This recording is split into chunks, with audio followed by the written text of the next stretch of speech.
Sit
up there.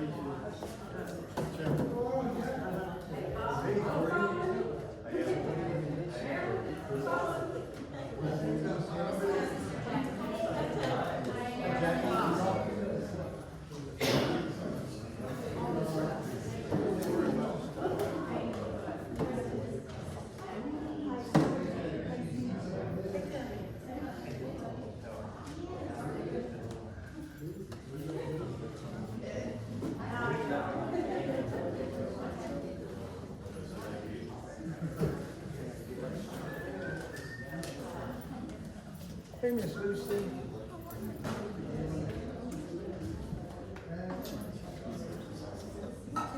There he is. Hey,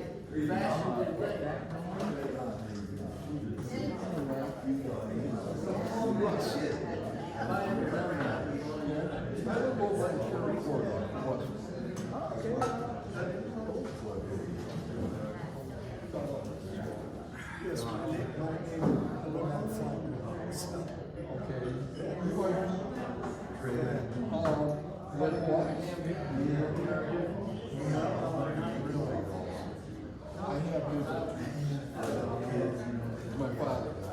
Okay. Well, I've been here 10 years. In my backyard, before I don't think somebody's backyard. Right. Second, the old mountain course, the second tee.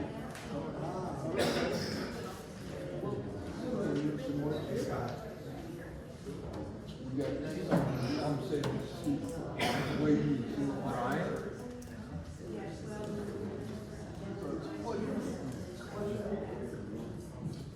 Under such wonderful circumstances. I hate working. This one was taking a shower.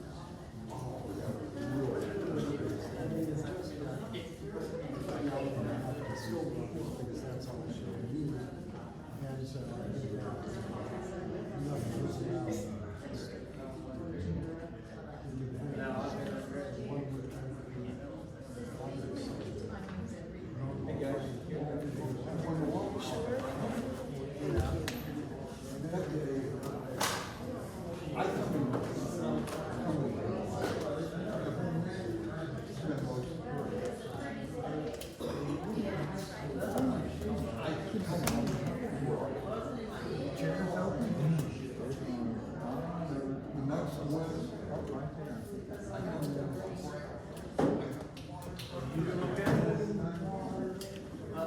When's your brother gonna be back? Oh, no, I got this is the,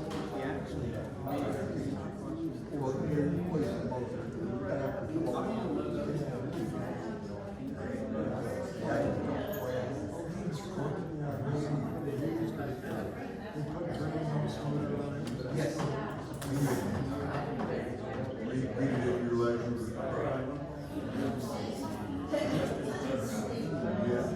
Yeah. I put here, Well, I want to make sure I see some.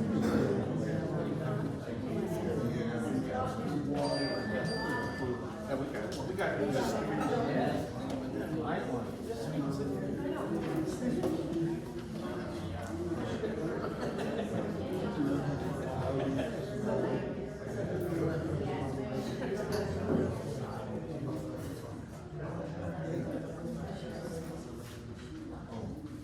What do you want to put for these guys? It takes two chairs to sit down.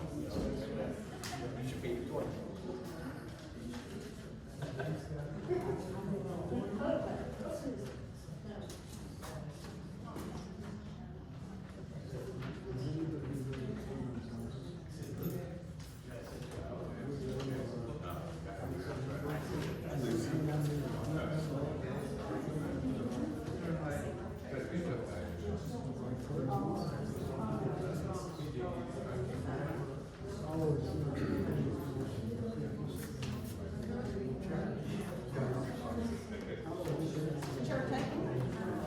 Okay.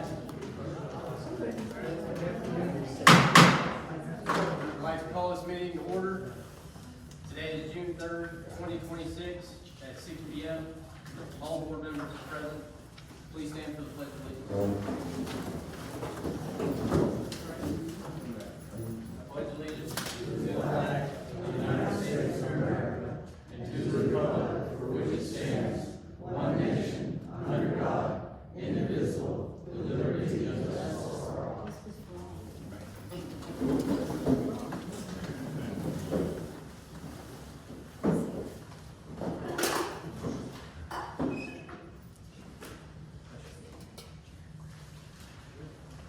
I'd like to thank everybody for coming out tonight to participate in this MSBU meeting for our community. I ask that you please be respectful of all audience members in attendance by silencing all electronic devices and keeping distractions to a minimum.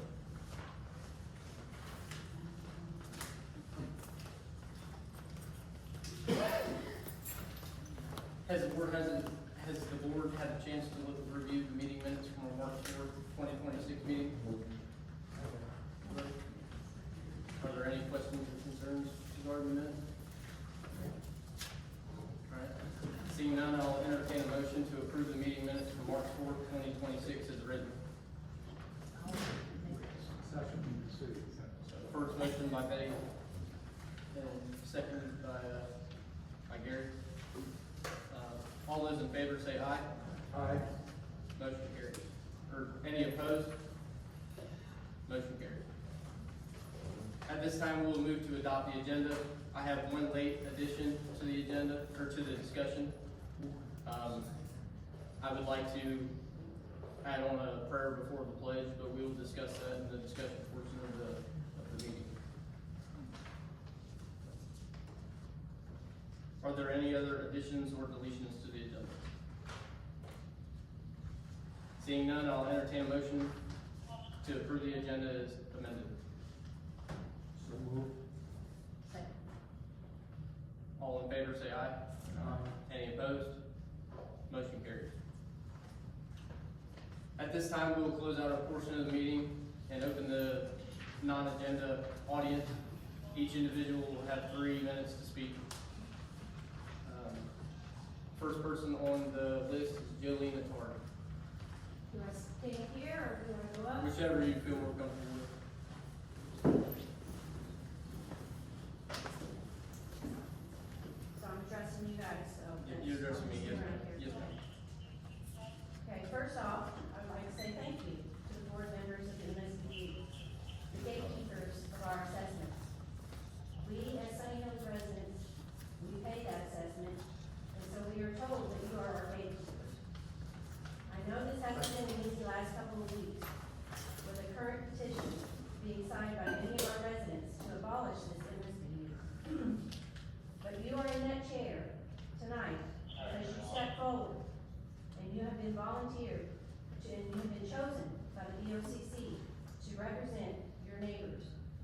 And with that comes a big responsibility and accountability, because we are all looking to you for our answers to some of the questions and concerns that we have. So let me be clear, I am not opposed to the MSBU and how it is designed to function. What I am opposed to is how this MSBU is currently being run. There are too many unanswered questions, too many conflicting responses. The pushback and the circus of who to ask, where to go to get information, has become very, very frustrating. So this is the exact reason why I'm in opposition of the Sunny Hills MSBU. If this MSBU continues to operate here in Sunny Hills, I strongly believe there's a lot of changes that need to be made so that the residents can become more involved, up to date with accounts and information that they should not have to go searching for, like a goose chase. I came tonight to offer one suggestion. The MSBU needs to have its own website. I still do not understand, and I have asked, but no response, why is the MSBU information on the Sunny Hills Civic Association website? They are two completely different identities. I know they are led by the same person, but to me that is a direct conflict of interest. If I am not a member of the Civic Association, why am I being told to go to the website to get information about the MSBU? The Civic Association is a paid membership. The MSBU is a tax assessment. They are not the same. The website currently that I go to get information about the MSBU, it has questionable information when it comes to deed restrictions. Here in Sunny Hills, still haven't figured that out. Since supposedly the deed restrictions are being enforced by Deltona. Another question that's never been answered. And another question about the MSBU information that's on the Civic Association's website. There is a link and it sends me to the Washington County Board of County Commissioner website where it tells me what the MSBU is and what it's designed to do. Well, guess what? The assessment amount that is on that website and the assessment amount that is on the Civic Association's website are two different numbers. So on the Civic Association, our assessment for this year is supposed to be $40.72. According to Washington County Board of County Commissioners, it's supposed to be $38.78. Here we go. These are the things that we're asking for. There's confusion.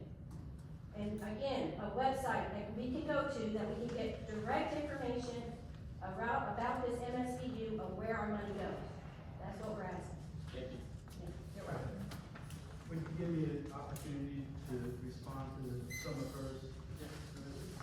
Ms. Attard, if I may, I hear that and I agree with pretty much 90% of what you just said. I'm gonna try to retain what you just said. So the only information on the civic website is our newsletter that sometimes has information put in it from these meetings, just so we can share, because we know it's hard to find that information. The county website where our MSBU tab is,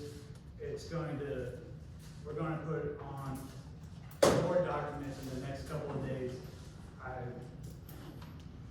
About budgets and all the information that I can deliver to you guys, so you know what it is, what our budgets are, what we've talked about, what the mowing logs are, the mowing contract, the road paving contracts, how many miles of roads were paved, when they're paved, who they're paid by, how much we paid, all that information in the next day or two is gonna be put on the county website under the MSBU tab. So you have access to all of it.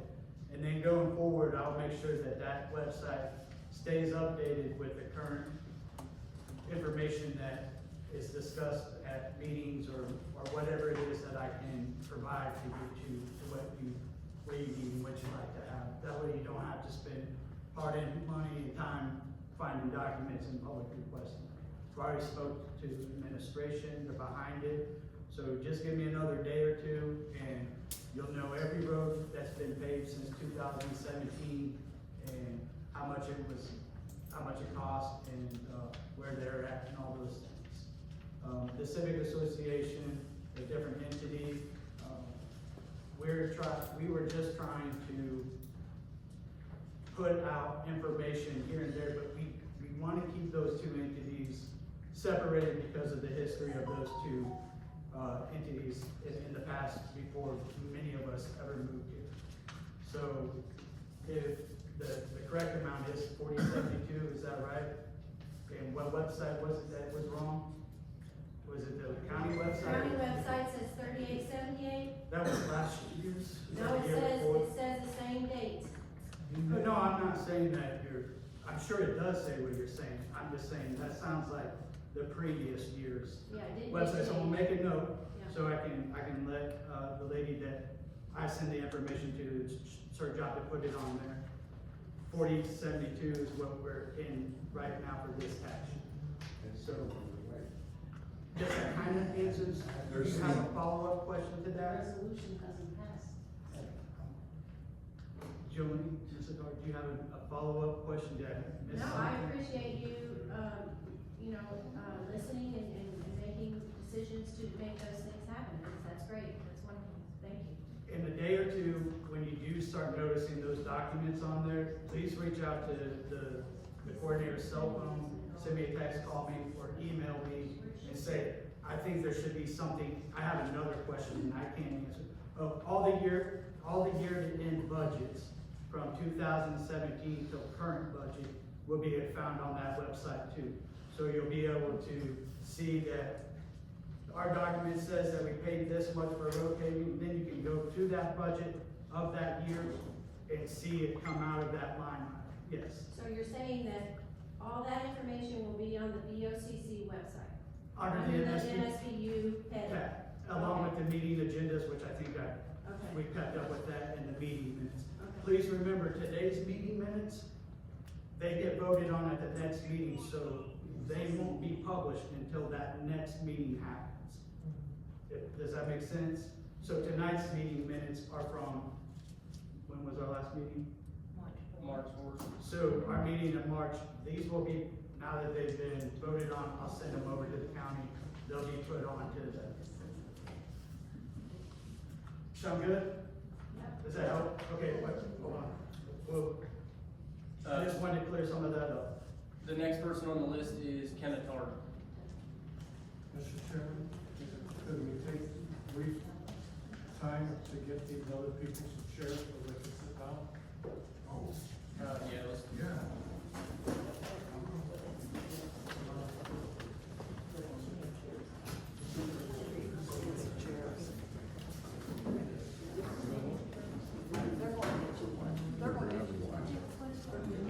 You have to get some of those. Just so you know, if you're here and you don't own a lot, or you don't own a residence,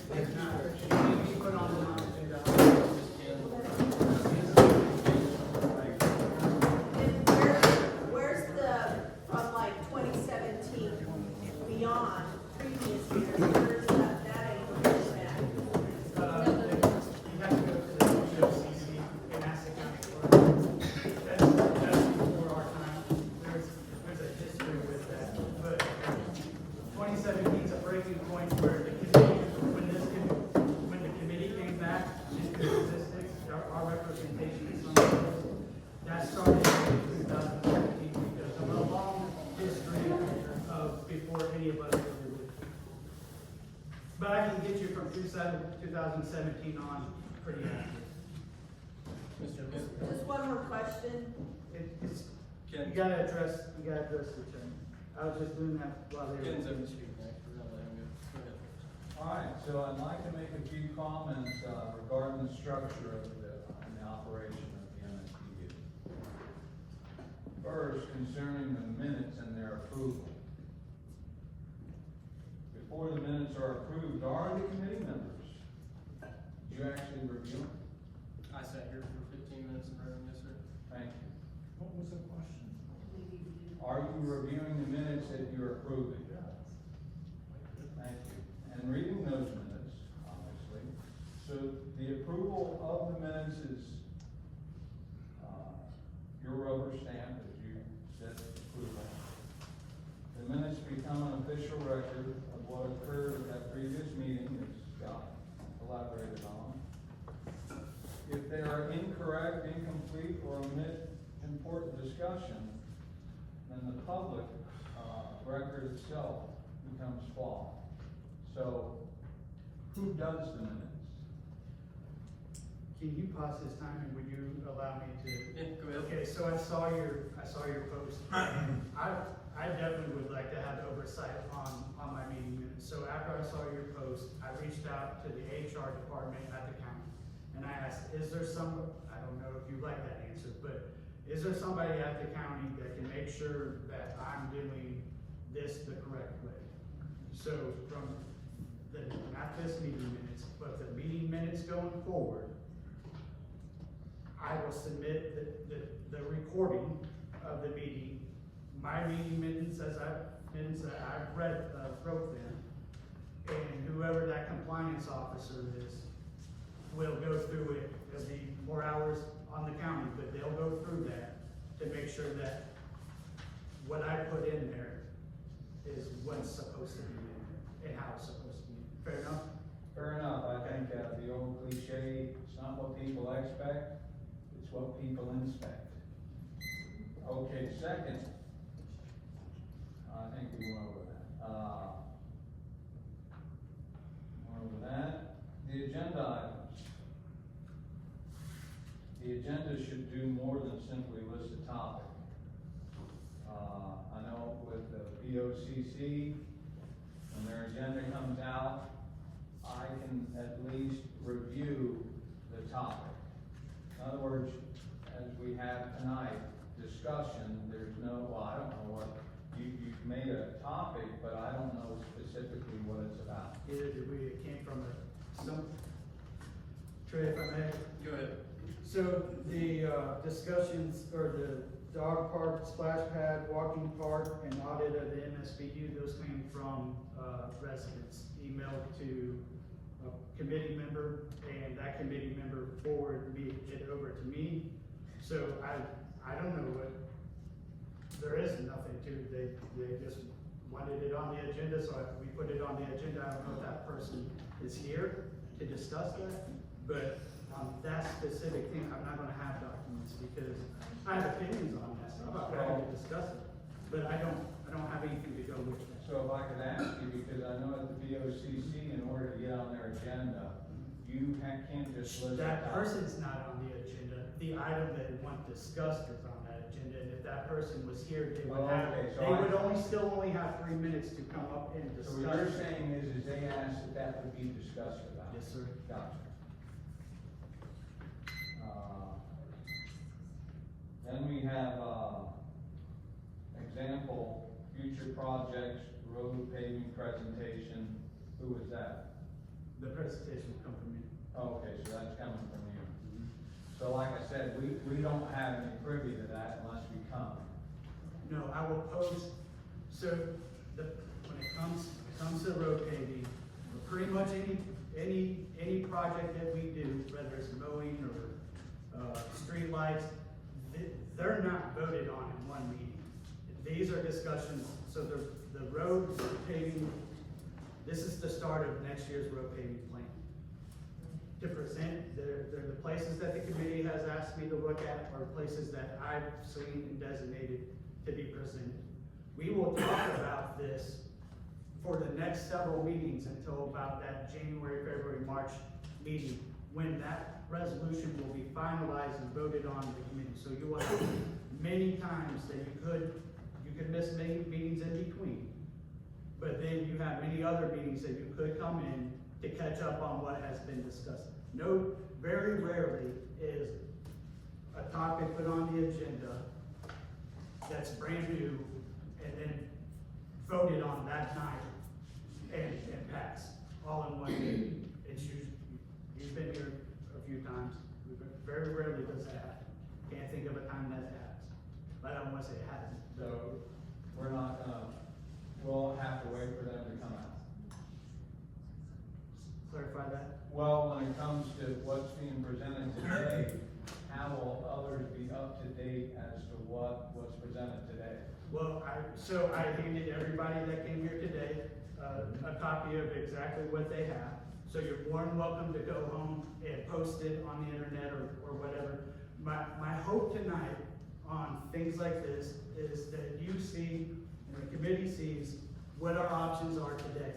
And maybe one of you, don't come to me, come to the committee members, they're the ones that vote on it.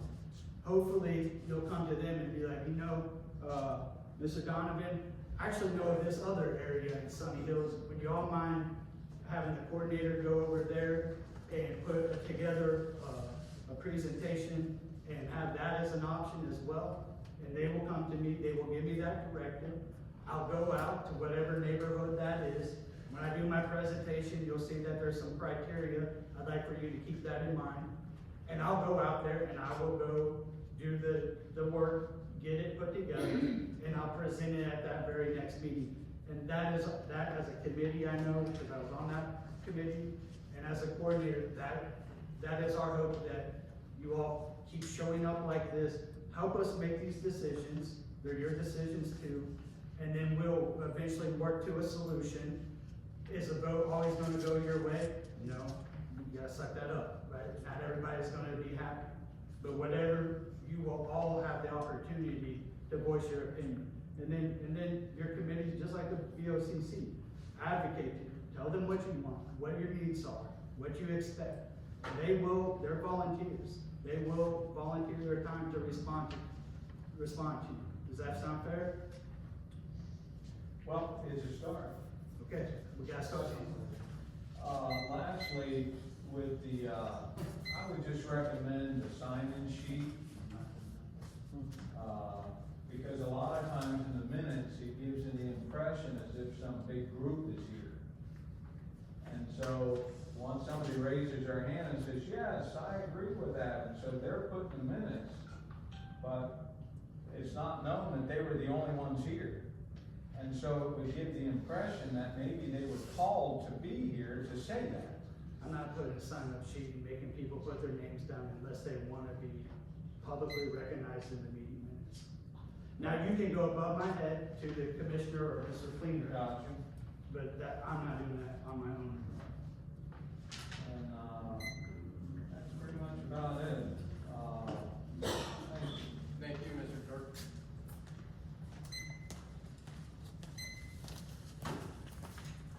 Next on the list, forgive me if I pronounce your name wrong, the handwriting is a little weird. Mike Spezlerger? I'll pass. What? I'm not gonna waste my time with you people, but I'll pass. Okay. Next after that is Larry Lomax.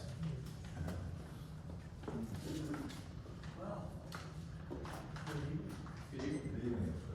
First, before you start, I want to commend, that the way that you're jumping on this, you're making decisions and you're already helping the process as a whole. I agree with, what Jolene had to say, and I appreciate you taking the time to be able to listen to our concerns that's the reason I'm here tonight. I do have one question before I start. Cause I don't wanna take the time to bid this directly to Scott. You put out a letter that you had, you put together about the concrete spills in the neighborhood. That came from the county. Okay, where it came from. What I'm getting at is that, and I am glad to see something moving on getting it, because those are traffic hazards. People can cut tires down, that can cause an accident, whatever. But I would request that you take a look at the one on Sunny Hills Boulevard. Yeah, it's been there for over a year. I know. And, Chairman, do you mind if I respond? Go ahead. So that is, I say this with a grin, I'm here for you, I put a lot of volunteer time into this, that is not exactly my job description. But I do hang out in the county administrator's offices with the BOCC, so I do have a direct relationship with them. I did the investigation on my own time to find out who that spill was, put that together, so the county had enough information to go do that. Unfortunately, I don't have any information on how that, except from our concrete truck. Contact your commissioner, and Trey Barbie, he's gonna love that I said this, it's a public works matter. I don't have that for it. So I can advocate for it, and sure, and Commissioner Corbin and I will talk about it, and we'll talk about it with Mr. Cleaner. Mr. Corbin, you got that? I'm sorry, I appreciate you being here, I don't mean to do that to you. But I just happened to put that together on my own. And any one of you could do just that, or when the builders are tearing up the streets or right of ways. I just did that for the last 2 years on my own, when I was on the board, because it made me mad. So I put all that together and just kept emailing the county administrators, and finally got some attraction, and I put out that letter from the building department. I talked to one of the builders, they said that that Mr. Van Adder handed it to them personally, so they've been put on notice. But none of that's really an MSBU thing per se, and it's not really my job per se.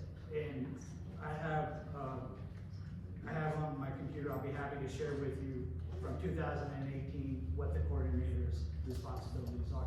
But I love you guys. I love Sunny Hills. I live here. And that stuff that bothers you, it bothers me. And so I use my position sometimes to get the ear of somebody to help get things resolved, and I do that.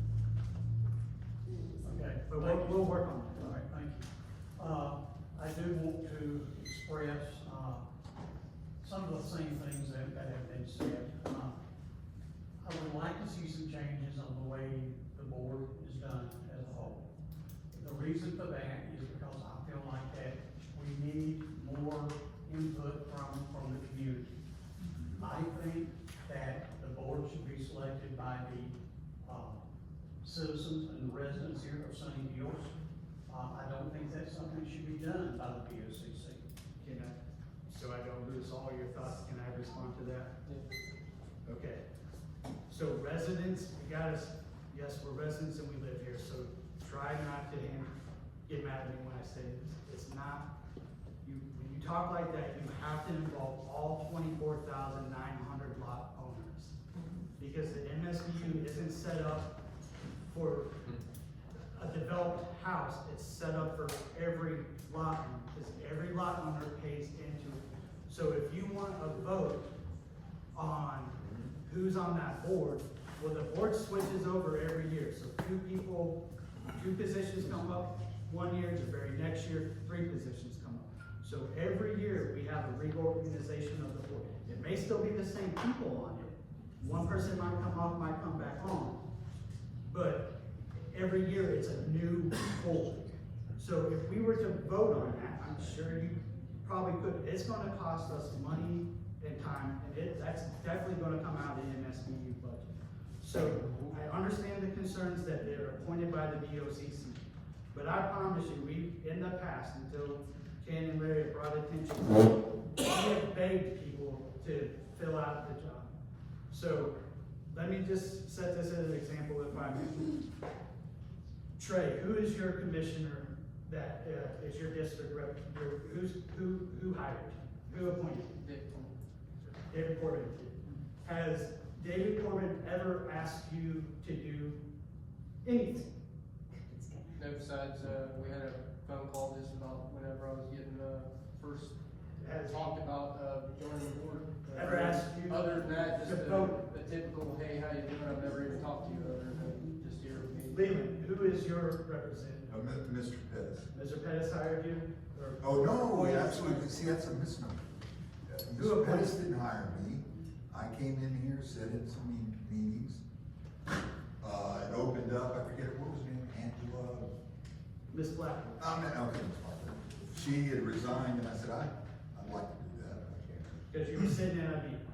Yes, So what happened, what did you do to get put on the board? well, the coordinator, and I think Gary, went forward to BOCC, presented my name, and then Mr. Pettis called me, verified that I lived in Sunny Hills,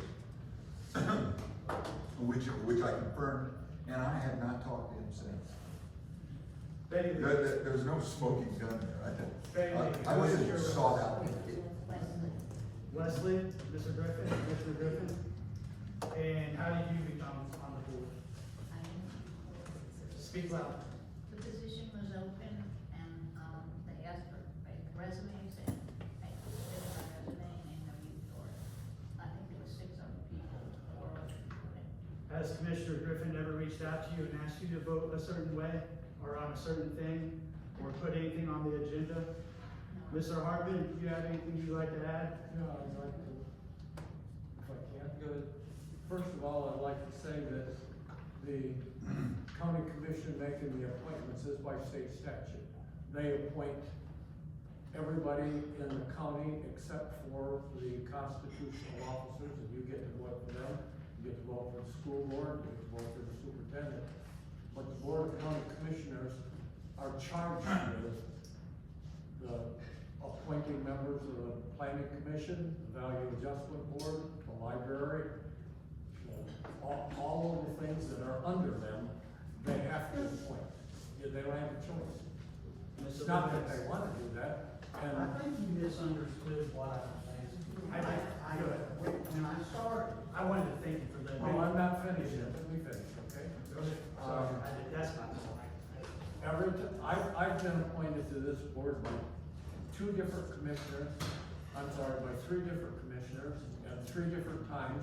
And the reason I got appointed was because the commission has to appoint somebody to fill the seat within 60 days. And when it gets to 40 or 45 or 50 days and nobody has volunteered, I've gone forward and said, the seat needs to be filled, I'll take it, and I got appointed. All of you people can volunteer too. I mean, it goes in, it's put in the newspaper, the Sunny Hills newsletter, it's on the sign, it's on the website, that we need volunteers to do the job, but we don't ever see anybody volunteer. There's no reason that some of you people can't be on there. I'm gonna get appointed. I'd gladly give up my seat if somebody wants to take it. Wasn't your point. okay, So my apologies. I didn't want to start a debate. Well, we just wanted to You make said that was- clear. the only thing I was trying to do was express what I thought. And I said that to begin with. Of course, those were my thoughts, those were my considerations. I'm not asking you. I don't think we can, Right now. I just wanted you to, everybody to understand, I don't think we can vote to be on the board. But anybody, if you really want to be on the board, talk to one of these guys that might give you your seat, their seat. So, And I've never been approached by a county commissioner in any of the times that I've been on this to tell me what they wanted me to do or to present something that they wanted to.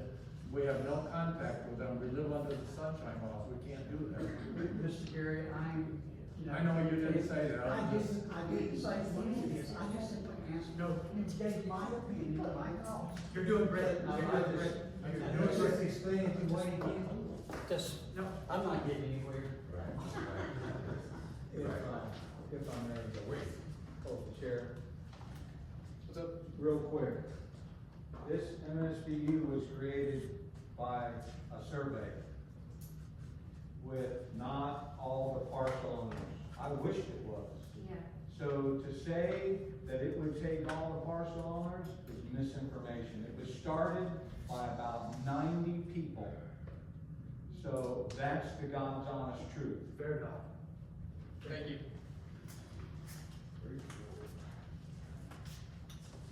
That concludes the non-agenda audience. We will now move to our regular agenda items, beginning with the fire hydrant update. So over the last 2 years, we've been in contact with Wausau, who the state put in fire hydrants along 77 corridor a while back. They came through, obviously, we know that they're widening it. They ripped out all those fire hydrants, gave them brand new fire hydrants. And we went to purchase them for $300 a piece, but we decided to try to renegotiate, see if we can get for like $100, see if they'd be neighborly.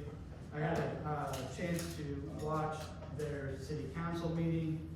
Their mayor seemed to be receptive to not so much caring about the money that they would be getting, but being neighborly. Unfortunately, it seemed as if the city administrator and the council didn't agree with that, and they'd rather try to scrap them for more money or sell them to Bay County for more money. So unfortunately, unless I was to go back and offer the original 300, but previous meetings, we know that that wasn't what the board wanted to do. So that would be my fire hydrant update.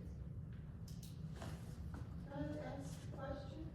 Who's paying for the fire hydrants? It would have been out of the MSBU fund. No. It's not happening, we voted it down, it's not gonna happen. Excuse me, I was told by the district manager of US Water that they're the ones that are liable for fire hydrants to be installed. It's their responsibility. So why is the MSBU trying to step up and buy fire hydrants? We didn't buy them. So why didn't you try? We voted no on it. But regardless, why try to get fire It was just a hydrants when discussion. Because it's the the US ordinance Water's says that we responsibility? can, the ordinance says that we can. All right, our next If I could. agenda item will be if I could streetlights speak, addition sir, and update. I'd like to be able to speak, you let others speak, I won't take much time. Go ahead, but we just had our, You've already non-agenda bought hydrants with MSBU money. Mr. Corbin knows good and well that it's illegal. You cannot subsidize let me finish, I won't be long. You cannot subsidize a private entity, okay, with tax assessment money. Secondly, you can't go, the absurdity of the ordinance of 2000-1 is just, in other words, if you buy the hydrants, you have to own them. That's what, you can't go to a private corporation and say, we're gonna buy hydrants from you. You've already done it, and if there was litigation, the money would be brought back, because in the ordinance, it says hydrants. And people will take that out of context. It's under the understanding that the utility company is owned by the county. Well, the county doesn't own the utility department. We're aware. Thank you, Mr. I'd like for the record to state that Mr. Attard is not an attorney, and that our county attorney said that we could. The next agenda item is streetlights additions and update. Yeah, so the streetlights there, we signed a contract for additional streetlights to Elkham Boulevard and Shenandoah Boulevard. I got an update today saying that the work will be completed by the end of June. I think Mr. Norris wanted to discuss adding, since it seems to take 8 months to get the project done, that he'd like to discuss possibly adding more streetlights. I have a question. What's your discussion? Can I ask it? I was just looking at, if we was gonna try to add some more lights after 8 months, we're gonna put something we can talk about a couple months down the road, but I was looking at Elkham, some more Elkham going further down, like, because you got people going out, that's living out in Unit 10, you go there, by the well facility there. You gotta put some there, maybe some on Deltona Boulevard, maybe some on Country Club, it's just something I'm throwing out there, isn't it? We don't have to do it, I'm just throwing it out there. Is it the board's direction to put a little some numbers together and a little map out?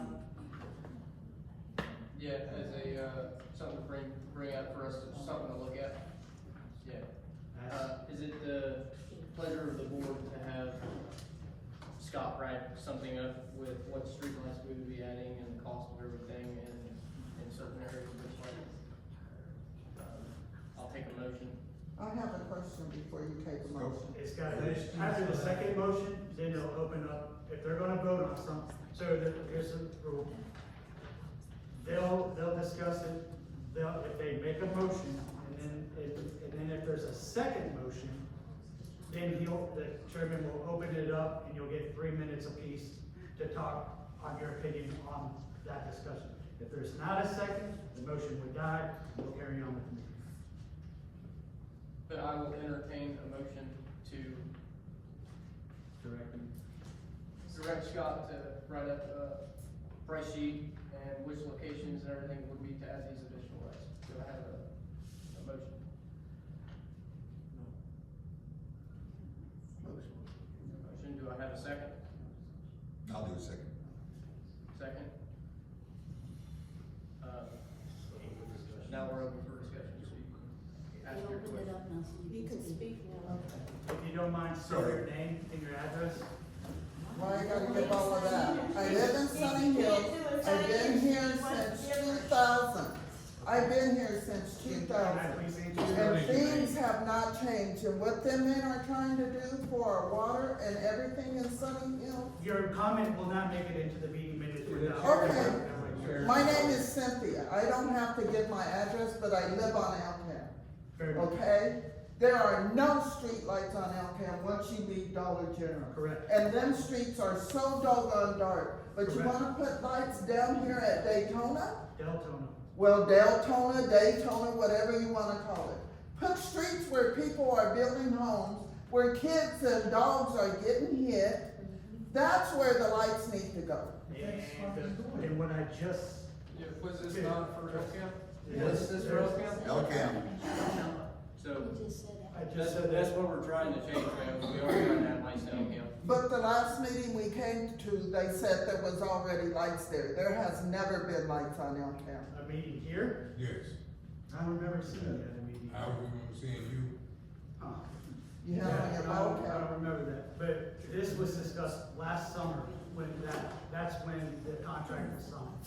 It should be in the meeting, but just so we know, if you're going to speak on a discussion subject, you have to say your name, and you don't have to tell me your address, but tell me what street you live on, so it can be put in the meeting minutes, or your comments will not be put in the meeting minutes.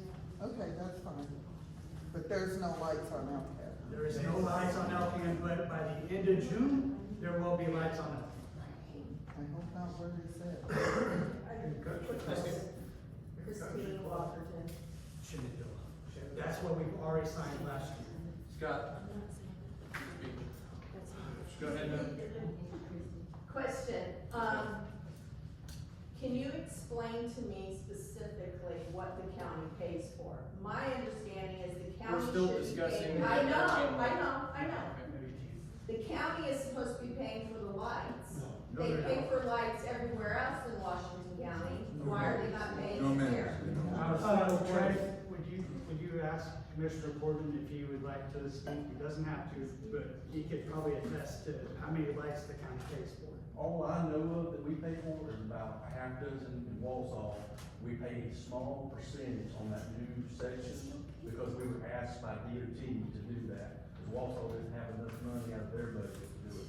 That's the only, Chipley, all the city municipalities pay their own lights. Is there any unincorporated Washington County that the county pays a light for, outside of a county park? No. No. No. You guys have a light paying plan on your budget? No. So we are lighting Walsall. We just heard that. Along 77, I got on a new portion right there, you found a portion of a few, I think, close to a dozen of those lights. It's like $40 a month. And I think we pay, either the state pays 25, we pay 15, or vice versa. And that was straight from DOT asking the county to do that.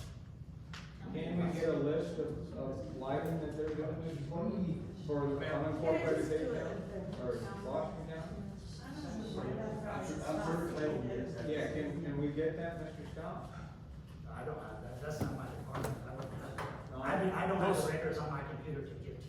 No, I get it, but can we get that? Ken. What they're lighting? I would say you need to address that with Bay County or the commission, because that's who manages that, not the MSBU, and that's what we're doing here tonight. They have no oversight of I that get it, whatsoever. but I So this is the see- wrong forum to ask that question. No. Yes, it is. I'm not gonna argue with you, sir. Mr. Chair, all I was saying was that the ordinance is designed to supplement county responsibilities. Not supplant. And so with it being a supplement, I'm simply asking that we get what, if there are lights being done, we just heard about Walsall. Are there any other lights that Washington County is lighting? Thank That's you. all. Go ahead, Steve. The ordinance actually states to supplement or provide a service that is not already provided. That's what it actually says. Okay, so, and everybody keeps saying 2001, but you gotta go and look at all the superseding ordinances that were passed since then, and we're actually working off of 1703 is what you're actually working off of. Just give you updates. Thank you. Alright. Is there any more discussion regarding the lights down Elkham, or at least reviewing where we would like to put them and how many and the cost? Yes, sir. Jonathan Jones, Aquarius Drive. Yes, sir. We would love to have some lighting down Aquarius Drive with the huge increase in building down through there. There's probably 30 or 40 homes. I'm the only street light, and I pay that out of my own pocket for that corner. I live on the corner of Aquarius and, was it Winbrook or something, so, and I pay for that light angled over the road for the safety of the public over there.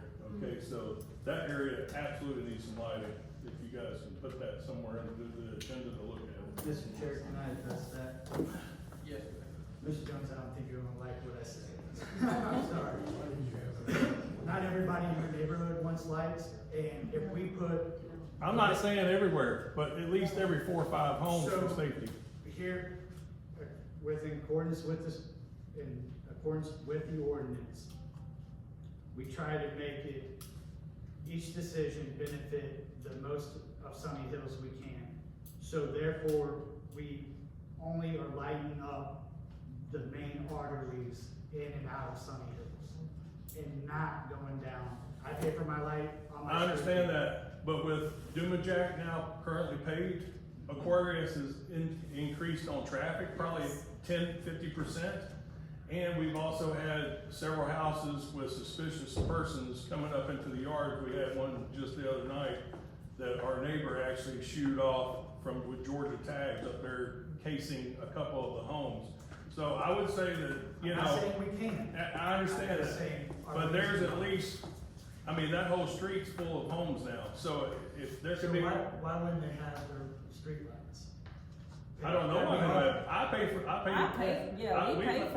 pay $15 a month for that. Yes. I'm pretty sure. And I did that for the safety of my neighbors as well, so I mean, I think we would catch a lot of slack. I just caution that we. Get some well, security I'm just cameras. saying, it's pitch black ass dark, and I do have security cameras.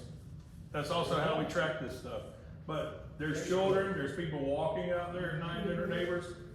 That is a very high traffic area now because of the additional homes that have been built and because Dumajack's now been paved, so it's a straight cross street now. That should be looked at. If you guys need to get some traffic meters out there to see how much traffic's going on, you know, hitting the cord. I know there's capability of doing that. That is a very high growth area right there off of Aquarius and Shenandoah, so. Can you give me some time to do some? Absolutely, I'm just bringing it to your attention. Thank you, sir. Thank you. Thank you guys. May I ask the coordinator a question, please? Please. Could we clarify that this committee has already approved putting streetlights on El Cam Boulevard, is that correct? That's correct. Yes. And we expect that to be done, we did that a year ago. By the end of June. It's in the process of being I just talked to the designed. contractor today, by the end of June, that project will be complete. That should answer your question, we've already done that on El Cam, But it was we know what it's. last year, so I apologize, I don't recognize you, but it was last year when those meetings, and it happened over 3 or 4 meetings of last year. You gotta stand up. Traders. Do you have, if there's already a designated locations that they're gonna put that? On LCAP. Well, that's fine too. But I think the streetlights we have going up, if I remember correctly, will be going from 77 to Deltona Boulevard, and I think Oh, that'd be the one past that. Yeah, Okay, that'll work. that'll work. Because right now, where we live at, my house is the only one that got any type of light. Yes, sir. And you got houses built all over that place now. Well, we lived on LCAP. And they got little kids running around in the yard, you know, and you just don't see them, you know, because it's so dark.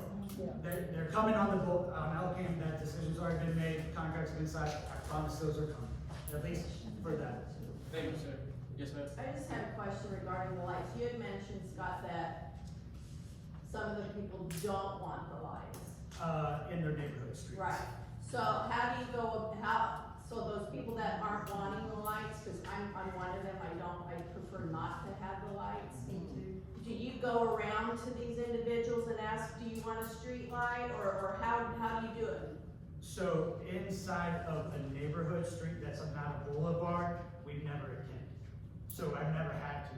On the boulevard, yes, I did. I went to, not everyone, I'm sure you'll find, well, you never talked to me, but I did go to where we were gonna plant last summer.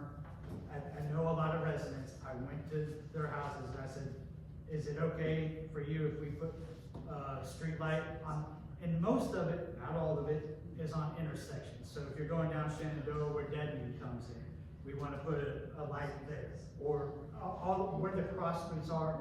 But then there's a pole layout as well, so we wanna use the existing poles from FPL, so we don't have to buy a new pole, but we did have to buy a new pole for the end of Shenandoah because the electric stops there, and we had to pay a charge for the wire, but that's all, we don't pay any upfront cost, it would just be the billing of that pole, or of that light.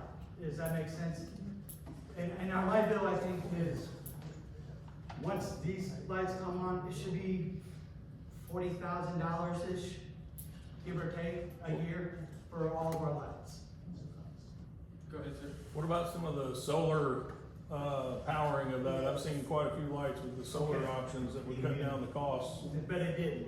So we went down that road, and Steve, can Steve answer this? Cause he was the coordinator at that time, and it ended up being very costly, and here are some reasons why. In another committee way before, they put in a number of solar lights throughout the community. And the reason being, because some of the inner roads down over here in the old section, all the electric panels are in back of houses. And if you wanted to light a street corner, you would have to trench from that box all the way to that street corner to put a street light. It's very cost prohibitive to do that. So they installed solar lights. Well, then they tried to do it, I guess, by themselves or whatever, and they never were grounded correctly, whatever. And then we started having to replace batteries. We had, if you go back through the minutes, I was on that. back when Commissioner Joyner was alive, he would be at the meetings. The batteries alone were $800 a piece, and there's 4 of them inside each one of those boxes you see in there. Now, we did spend quite a bit of money getting a group of them up and running. Okay? I went, look, you go look at one that's across from the Catholic Church down that road, whatever that road is. Mormon, or something like that. There's a light in there that hasn't worked since I lived here. Why? Because they put a light there, and then I guess the people who lived there, or was there before, I don't know, it was before me, put a magnolia tree.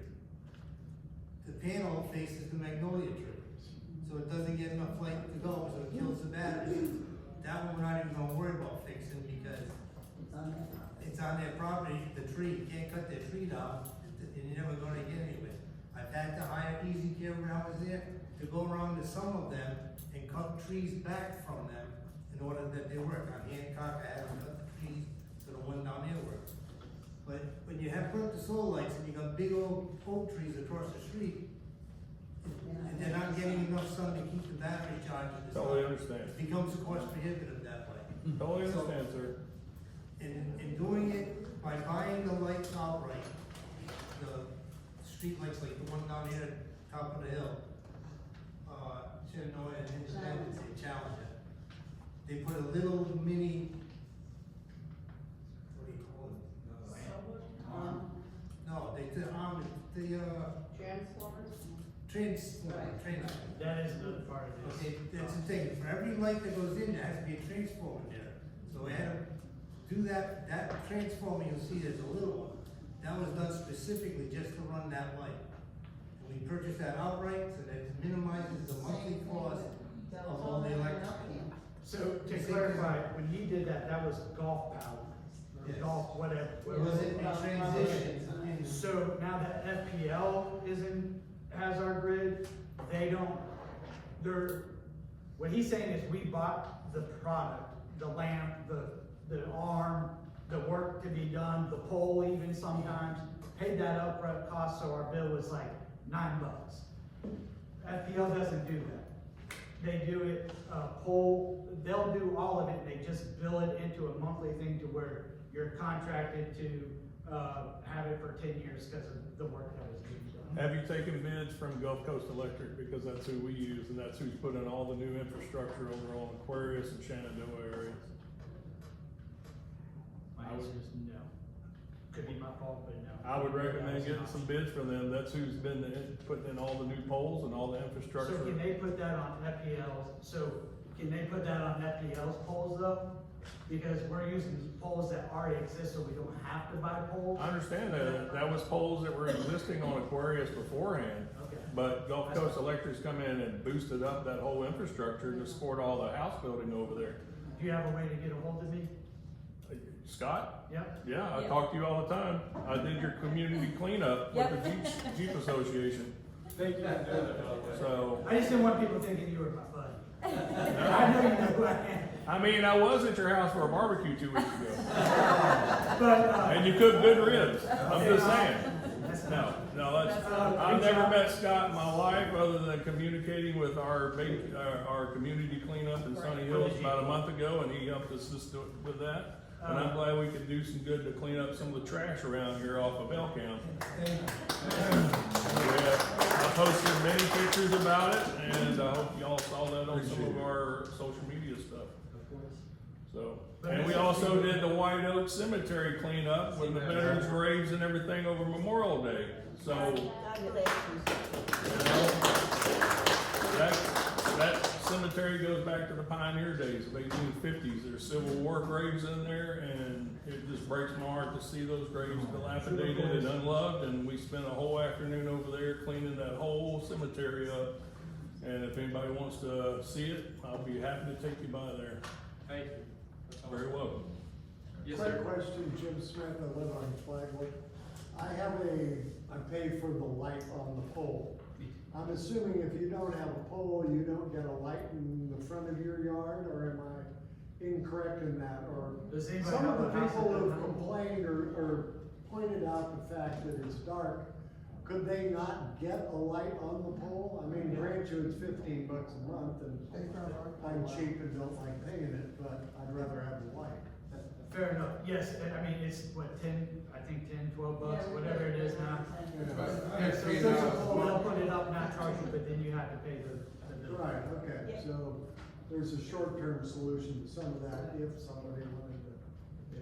But I did call on that, if you don't have a pole, you'll be charged for putting a pole in. Really? So this, not everybody have a pole? Not everybody has a pole by their house. No, do you not have a pole, where does your service line to your house? Underground. No. Which I wish they all were. I hate it. See, that's the problem, that's why they put the solar lights back on. Yeah, I get it. I just don't know how to solve it. Good point. Is there any more discussion regarding the lights downhill account? You have a One last question, is there a timeline schedule on those lights being installed? the ones that we've already paid for or contracted, Or you're planning to on, what's the timeline plan for Shenandoah's lighting? by the end of June. Okay. What we've already contracted last year, by the end of June, both of those streets will be done. Does that sound good? Okay, Talked to the contractor before I came to this. roger that, thank you, Scott. You're welcome. We already had a motion and a second.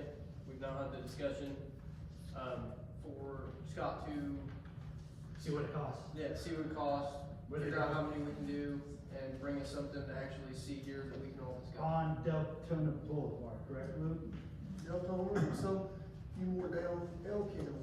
Yeah, I was gonna say, I heard it, okay. Yes. Few more down Elkhorn. All those in favor for that, say aye. Aye. Any opposed? Motion carries. Next up on the agenda is the future projects. So we usually put this on the agenda this time of the year because there's usually nobody in this room. So we just kind of see if there's anything new that we want to do. And it's hard for us, if nobody's in the room, to do something like a dog park or, because we're responsible for your money. So some people are gonna think a dog park is a frivolous spending. So without you here to support that idea, I want you to be like, Mrs. Scott, I don't care about no splash pad. I want my road paved, or I want my yard, my street mowed. So we're not, if you're not here, we can't, it's hard for us to do that. So that's why, before I knew y'all were gonna be here, that's why I put future projects on there. Ms. Weekly had somebody reach out, that's how we ended up with some of those things on the discussion. So I would say, unless the board themselves has something to introduce as a future project, that we just move past that agenda item till we get to the discussion. Or unless there's somebody in the audience that would like to add something to the future project. Well, and that's where, like you said, you know, this is awesome to see this many people in this room. I've been here before and it's been, like you said, so this is great. I'm encouraged. But with the website issue, I think that's a location that those that cannot be here for whatever reason, that there is an option for them to put in suggestions or things that they would like to see, that you guys can see what the community is interested in. Let me, you have more to say, good, let me address, can I address that? It's hard, so dog park, I don't know who asked Ms. Weekly to put that on here, but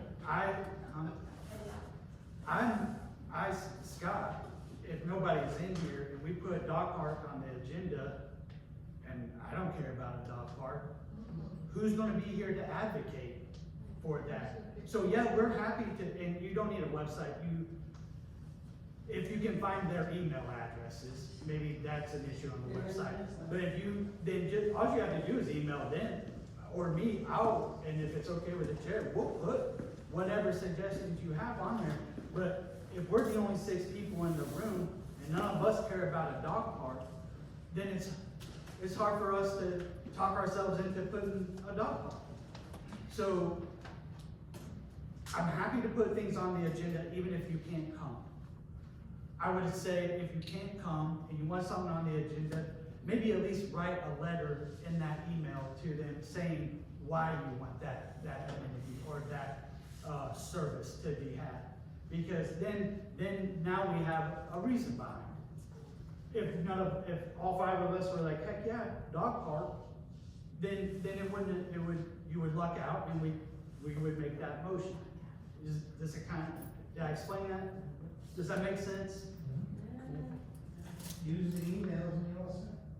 Well, that's what I'm saying, a place that people can go and say, just like Ben Lee was told, hey, the suggestion of a dog park. Somebody got that to her as a committee member, and so it got put on the agenda. So who's gonna advocate for the dog park if that person's Oh, I not don't here? know, I mean, I'm just saying, that's the problem. that's when, if you come, like you said, to these meetings and we see this on the agenda and the room is here, I think that's where it should be, suggested, hey, let's see how do you guys that are here, do you want a dog park? Yes. No, yes, whatever. When I was chairman of the board, I voted yes on things sometimes that I didn't agree with, or not that I agree, I just didn't care about, like, but I knew people that had reached out to me and convinced me that that's what they want. So I try to represent their vote. So you're just leaving it on, these committee members, they're not gonna go out there on their own because they're responsible for your money. And they wanna use it in the most logical way possible. So we need you here to advocate for those things, or at least, like I said, in your email saying, hey, put dog park on the agenda, tell us why. Hook up some chat GPT stuff, give me a bullet point, and then we'll read off that email, or that letter, or whatever. And me personally, I had a conversation with you, I would advocate for you, this is why. My vote still may have been no after that, but I may have voted yes just because I knew enough people that wanted that. So they want to do what you want to do, along with their own opinion. They have their residents too, they have opinions. So it's a balance for them. But you have to be here or somehow communicate your position on why you want that to be voted on. Go ahead. Go ahead. Exactly how do they communicate with us if they don't come to the meeting? We usually only have a half a dozen people here for our meetings, so for the last Yes. 5 years, 6 years, there haven't been anybody in the 3 or 4 audience coming people. and saying what they would like to have, but The only reason why I you knew put your was phone number out, right? My It's on phone the number is board. on And how about your email? it's on the side. It's on And the it's in the side. in the newsletter. I know not everybody gets a newsletter. I know not everybody's on Nextdoor. I know not everybody drives down Sunny Hill Boulevard. Sometimes you gotta take the initiative yourself and find that information. Like Mr. Attard and Mrs. Attard had. Sometimes you got to put in a little bit of work. Just a little bit. We try to make it as accessible as possible. In my position with the SACA, by the way, I don't run the SACA. I may be the president. All that means is I do all the work. We vote, if you ever come to an SACA membership, our board doesn't even vote. They're one vote. We let anybody that's at that meeting, we raise hands. If there's more hands raised than not, that's how we do it. And then I go and do the work. So if anybody wants to come to an SACA meeting and take my position as president, I've been there for 5 years. I've done my part. I put in my hours. It is time for somebody else to step in. Trey and Miranda, there's 4 of us doing the volunteer work in our community. So please, come take it over. And I will support you at that position and help you get that along. I still have something I want to say. All right. It's, under the sunshine laws, we are not allowed to communicate with each other except in a public meeting. We can't have phone calls amongst each other.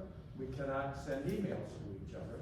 And that's all public record. We'd get caught and get in trouble if we did. So if you want us to do something, email or talk to the coordinator and have him pass it to us. I can talk He to can send us, anybody. all of us email, but we can't talk amongst each other, so we don't know what you want.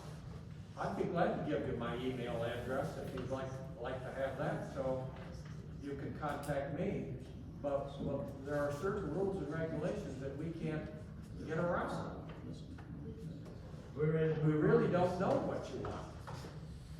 We're trying to represent you as best we can, but without somebody coming and telling us what they want, we really don't know what it is.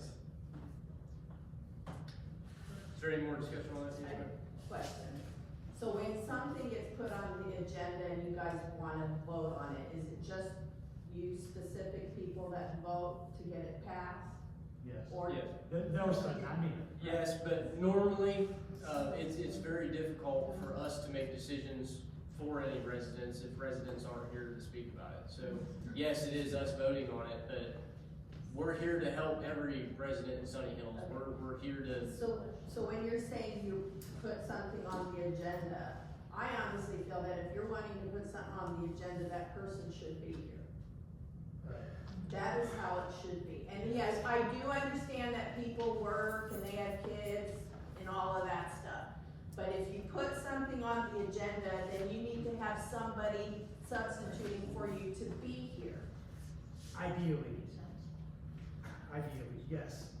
It's hard, like we said, it's hard to advocate for you if you're not here. Exactly, and for you guys, because you're not hearing everything, you know, and so then how can you guys make you can't make a judgment call, well, I think 10 people want this, but 5 don't, so we're gonna okay it. You can't do that because you still have a lot of people throughout Sunny Hills.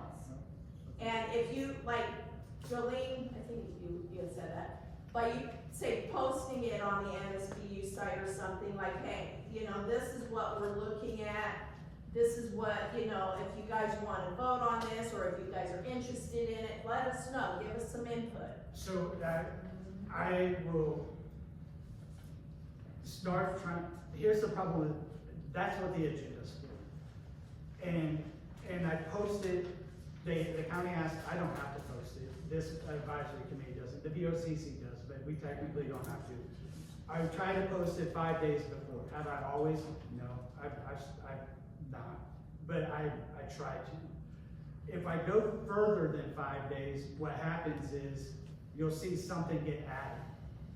And then, which is not, I'm not complaining about the work, I'll add it, but then somebody's like, well, I looked at it and that wasn't on the agenda. So that sounds right, the further out that you put that agenda, the more apt it is to be changed.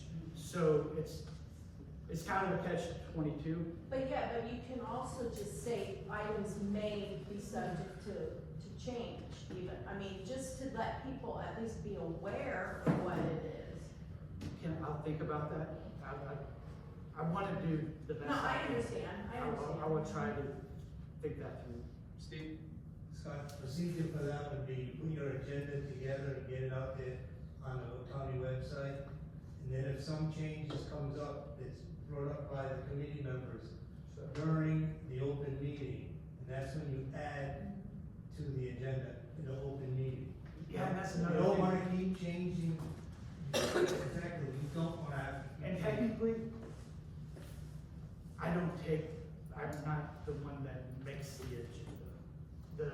I'm the one that makes the agenda, but I'm not the one that The idea is. the idea is for you guys in the committee to make the agenda, and I shouldn't have to come up, you don't want me just coming up with all the ideas and putting it on the, but sometimes that's kind of what happens, you know? So, I need all of you guys to make the agenda, if that makes sense. Yeah, I'd like to address something with you. The precedent has already been set by the Board of County Commissioners that if somebody wants to put something on the agenda and they ask for it, if they don't show up to represent themselves, they won't discuss it. And that is what we work under the same exact rules that the Board of County Commissioners do. We're bound by the same, everything that happens, we have to do it the same as they do. I just want to make a point of clarification. I know you said the members all vote on an issue. That does not mean the issue passed. It means it passed the committee. Here, yeah. Now it's gonna go into the county. Go up to the county, and then the county commissioners are the ones who voted down or voted up. And just so you know, since I've been here in Sunny Hills and on the board since 2020, and I've looked back at previous resolutions from this committee passed to the VOCC, never once has the VOCC not passed a resolution that was presented to them by this committee. Correct. I don't know if that's good for you or bad for you. Do they do their due diligence and reach out to me and say, Scott, I see this is on the agenda, I have questions. If I get asked, I wanna know what I'm agreeing to. So yeah, the commissioners might, reach out to me and say, what's this about the milling contract? And then I'll explain to them, they want you to be happy. They don't really, I don't wanna say they don't care, but about what we spend our tax assessment funds on, but they want us all to be happy. But if we can't get along, then, you know, that's what the committee's for. Just try to participate and be here with us. And we'll listen to you. We'll run it as much of a town hall as you can, like we are right now. We're breaking all the 3-minute rules all night long tonight. We're trying to get maybe the answer. Mr. Ricardo? Yeah, and that's probably one of the biggest issues when it comes to the purse strings. Because you've admitted it, you're an advisory committee. You don't make the decisions with our money, the commission does. That's right. Sure. That's right. And that is a big problem. But they, Why? Also, back it up. You've talked for a long time, Scott, you've rambled on for a long time. What's the problem? It's his meeting. All right, I'm talking. Sheriff, can you please? So the issue, when it comes to, first of all, we already went over the issue that you're appointed by those same commissioners, correct? Not selected, they confirm us. Correct. They report. They don't reach out and Correct. grab. I Lee, I want you to report and wink, wink. Yeah, gotcha. Here's an envelope, I mean, it's not The there. base of the argument is that whoever decides to sit in one of your districts is governed by that commissioner, correct? I know, what I'm saying is you got your position because that commissioner said, yes, I want you there. He could have said no, correct? Actually, when he nominates us, the whole commission gets to vote on it. So it's not. I get it, that's fine, thank you for that clarification. So, the idea is that we didn't vote for you. No, you voted for the representative that represents you. No, I get it. Not all of them. Yeah, you For have all of them. No. Hey, I'm gonna interrupt you one quick, because I saw a post about last election cycle, there was I'm gonna let him speak. three commissioners on the ballot. Did everybody get to vote for all three? Yes. Yes. That's correct. Did anybody not get to vote for all three? It's a misnomer, So you're right. we are counting I by agree. voting. You vote for all 5 commissioners, not just me. You're absolutely Okay, right. so I saw that on Facebook, I just wanna clarify that. And We are I counting by. stood corrected on Facebook. But you just now said that. No, I did not. No, my wife mentioned it, I never said. No, I'm not saying on Facebook, I'm just saying right now. No, I did You not. said you only get to select. I did one not say commissioner. Okay, I misunderstood. You did. Okay. So, without any more interruptions, I won't take much more of your time. Many folks here have rambled on for quite a long time. Either way, if the shoe fits, wear it, folks. I mean, it's as simple as that. You can usually tell the one that's wearing it. Either way, the idea is that it's regardless of how you got elected, which we know they elected you, we didn't. With that being said, the whole argument, how this got all brought up, was the fact that the commission is the ones that hold the purse strings. They're the ones that decide where our monies go. You can tell them, but the bottom line is, they decide it. Now, Scott mentioned that the majority of it, they give us, or give you, or give us, what we want. That's all fine and good, but when it's all said and done, all we're talking about is lights, mowing, and paving. Why wouldn't they wanna agree with that? It relieves them for the county tax dollars that I spend in my ad valorem. They're more than happy to agree with you. Can I have a rebuttal here? For the record? Commissioner Corbin, out of the tax, our property taxes, what roads in Washington County have been paved with our property taxes? Two little ones that I can, right there at Blue Lake, there was about, it was district money to pay for that. About $70,000 or $80,000 deal.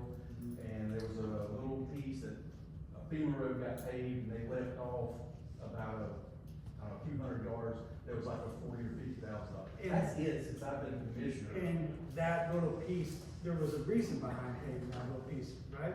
Yeah, Because what happened it was is paved that, all the way up to that, and we were having to send a grader down miles of paved roads to grade that. so you were being fiscally responsible to go ahead and just spend that instead of that reoccurring maintenance cost that all of us Sunny Hills residents were paying for as well. Oh, yeah. Okay. All right, so if I could real quick, that Is it literally, regarding you guys future are projects? answered back and forth, and the minute I speak, I get all the comments. So I anyhow, think it's- real quick. Yes, it is. One person at a time. Anyhow, please. Chair. I have read the minutes Chair, from these. Chair. meetings. Thank you. Please, Thank you. So. can we act like adults, please? Correct. So All right, what I was so gonna- I didn't say you could speak. Is this regarding the future projects, or are we gonna ramble on about other things? There's no reason to get angry, sir. I'm not getting angry. I'm All trying to I'm- speak louder than you Yes. because you keep talking over me. Not true. What I'm saying is that the reason there's no roads being paved in Sunny Hill or recently with county ad valorem taxes is because the county is dependent on MSBU taxes. That's why they don't have to pave any roads in here. Awesome. Thank you. Thank you. Our next agenda item is a road paving presentation. Scott? Okay, so we've kind of explained, this isn't definite. This will be, if you're really concerned or you have a better idea of what is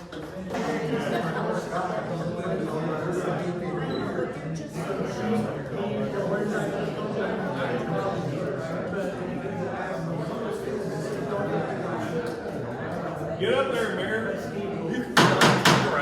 All right, everybody.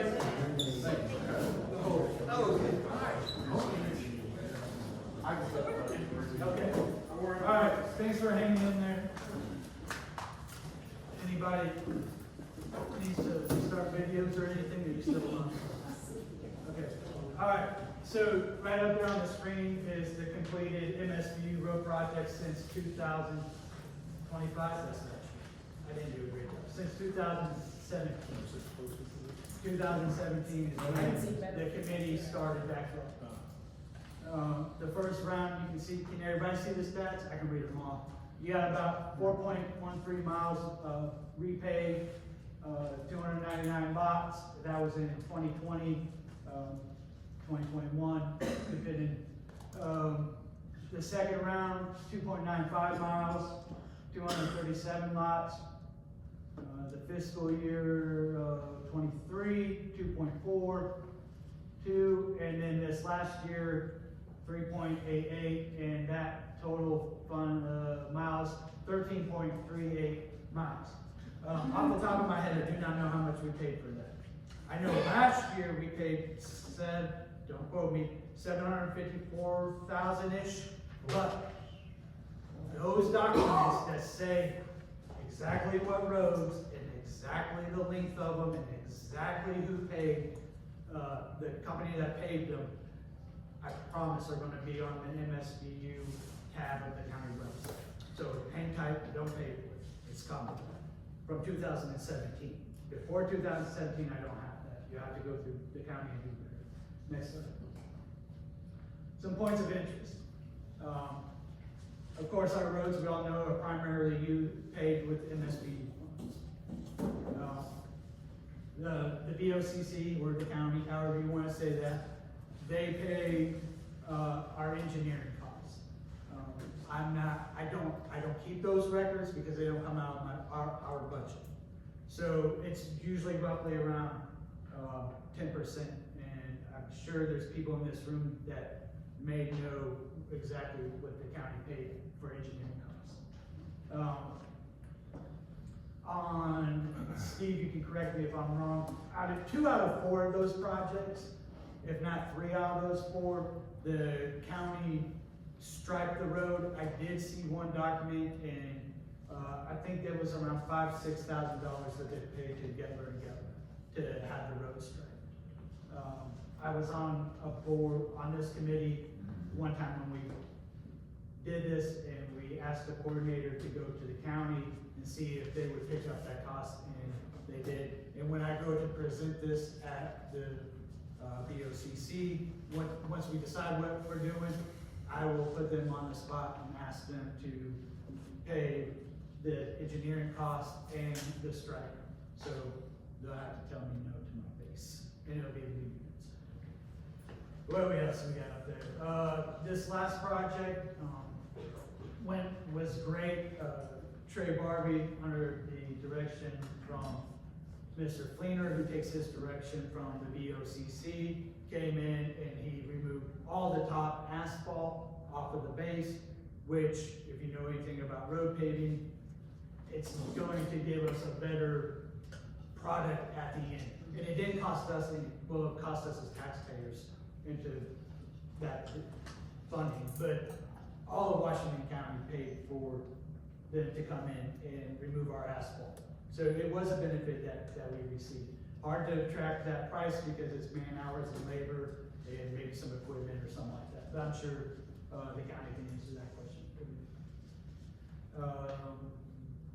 We don't, obviously the MSBU doesn't produce enough funding in 1 year for all roads at once. But when we pave a road, we paid for it. There's no debt associated, so no future committee or no responsibility to fall on anybody else. We fully fund it, or it doesn't get done. We have started banking up 2 years of road paving funding to kind of cut costs down and to get more done. Less mobilization costs and a few other items that get put in there. The main arteries, so previous coordinator and other MSBU advisory committee members have addressed the VOCC, letting them know that, hey, we can't pave these roads. These roads are our main arteries to our neighborhoods. They're too long, too much of a undertaking for our budget to handle. So therefore, already, Dumajak was paid by the county using state funds. So if a county road is going to get paid in Washington County, since our budget is so low as a county, it's going to come from a state fund. After talking to our commissioner, I learned that a maximum between, without going into great detail, about 8 roads can be applied for throughout the year. 4 that have already been paid, they are going to be resurfaced, and 4 that could be applied for that are dirt roads to be paved for the first time. And they're 2 different grants. So pretty close. Okay. And Washington Boulevard, that got paid. Didn't that get paid It by did. from a state grant too already? But not all the way through, but some of them. Correct. Yeah, okay, so moving on. Reason being, we don't have money. We all know that. Nobody has money. We're doing the best we can. Sunny Hills is once again on the growth chart. All players should have interest in developing a sensible plan that benefits both the community and county. And this is not the MSBU's responsibility alone. The coordinator and the advisory committee and other community residents, we do advocate for our community. We do tell them, hey, you gotta chip in. And that's why we have seen progress out, at least since I've lived here, a lot of participation from the county, in my opinion. All right. Criteria for road resurfacing in Sunny Hills. So if it's your road that you want done or your neighborhood, or if you have an idea of somewhere in Sunny Hills that you'd like for us to look at, please keep these things in mind. This is how we see it. It obviously has to be inside the MSBU district, because that's where that's the only place that funds can be spent. It can't be spent outside. So, for instance, there are certain areas that you would think are inside Sunny Hills, but they're not. The condition of the roads, well, that's not a hard one. We know there's plenty of roads that need to be repaved. It's not hard to tell which ones need to be repaved. When I say the number of existing roads, what I'm saying is in one spot.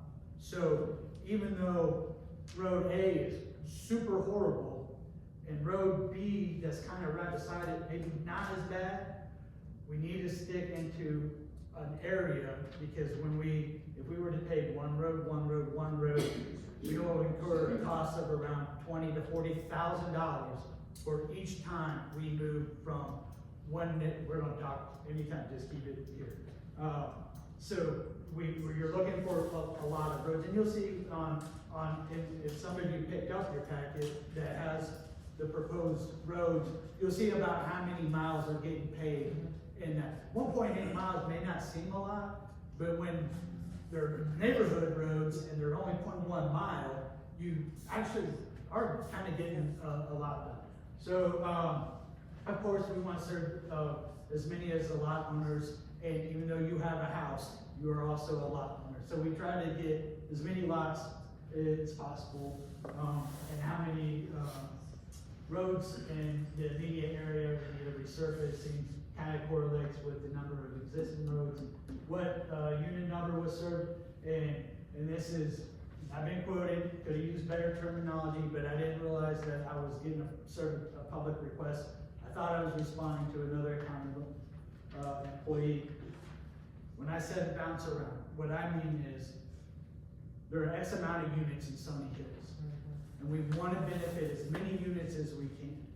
So therefore, it's been the committee's purview, is that the right word, to serve different areas of need. Now, it would be different if not all the roads were crappy here. Then you could really analyze it, but all the roads are crappy, the ones that need to be repaved. So therefore, we try to serve as many units as we can, and under the other considerations for those criteria. Also look at how those roads interconnect with the other roads in that area. How are people getting in and out of their homes? So on Walkerton, not everybody knows where that is. Walkerton's paved, or not paved, and you're in the middle of Walkerton, but if you go a half block to the left and a half block to the right, you're hitting a brand new road that goes to Shenandoah. So yeah, your road right in front of your house might be kind of crappy, but at least you only have to drive a half block one way or the other to get to a nice paved road. So it's kind of that idea that we're looking at. Of course, you know, EMS, fire, community commute, those kind of things, that's what we're looking at as well. How many houses, electric in the area, water in the area, you know, can those houses be developed? Let me get through this. Well, I just, on that one, what does electric and water have to do with it? They are the electric and water, so houses can be built more so in those areas. The quicker houses get built in those areas, the quicker, further out, other developed lots will have a chance to be purchased as well. So that's the reason those roads would be paved? No, But I'm just confused on that, it's a because you very have minor, water and electric on discussing about paving roads. it's a very minute point, and I don't honestly put a whole lot of stock in water and electric, or homes, if that makes you feel better. Like, to me, I don't really care how many homes are there. I just, because you can't look at it as residential, you gotta look at it as lot owners, because every lot owner pays the same assessment, so they get that benefit too. Water and electric, I don't know, people like to hear that kind of thing. I don't really think it gets that much consideration. The main point would be that all lot owners are getting the same consideration for the most part, if that makes sense. So yes, do we take in consideration that and how many homes are there? Because I mean, we all live here, we want to get roads there too, but that's not the way the ordinance is designed. So we gotta serve as much of Sunny Hills as we can. Yeah, I don't want to interrupt your presentation, Scott, but if I could add, you allowed her, and I know you're moving on to your next slide, because I don't want to forget what you just talked about. But the idea of that, a suggestion. I know that you all seem to think that we have to pave every road in Sunny Hills. Right. And I've tried and tried, and it goes on deaf ears, and I'm asking you today, when you have a hot patch, there are many roads here in Sunny Hills that if you hot patch them, in other words, you got hot asphalt, you roll them where the problem is in the road, you will preserve those roads another 2, 3, 4, 5 years. It's not gonna cure the problem, but if you cold patch that road, it's not gonna last.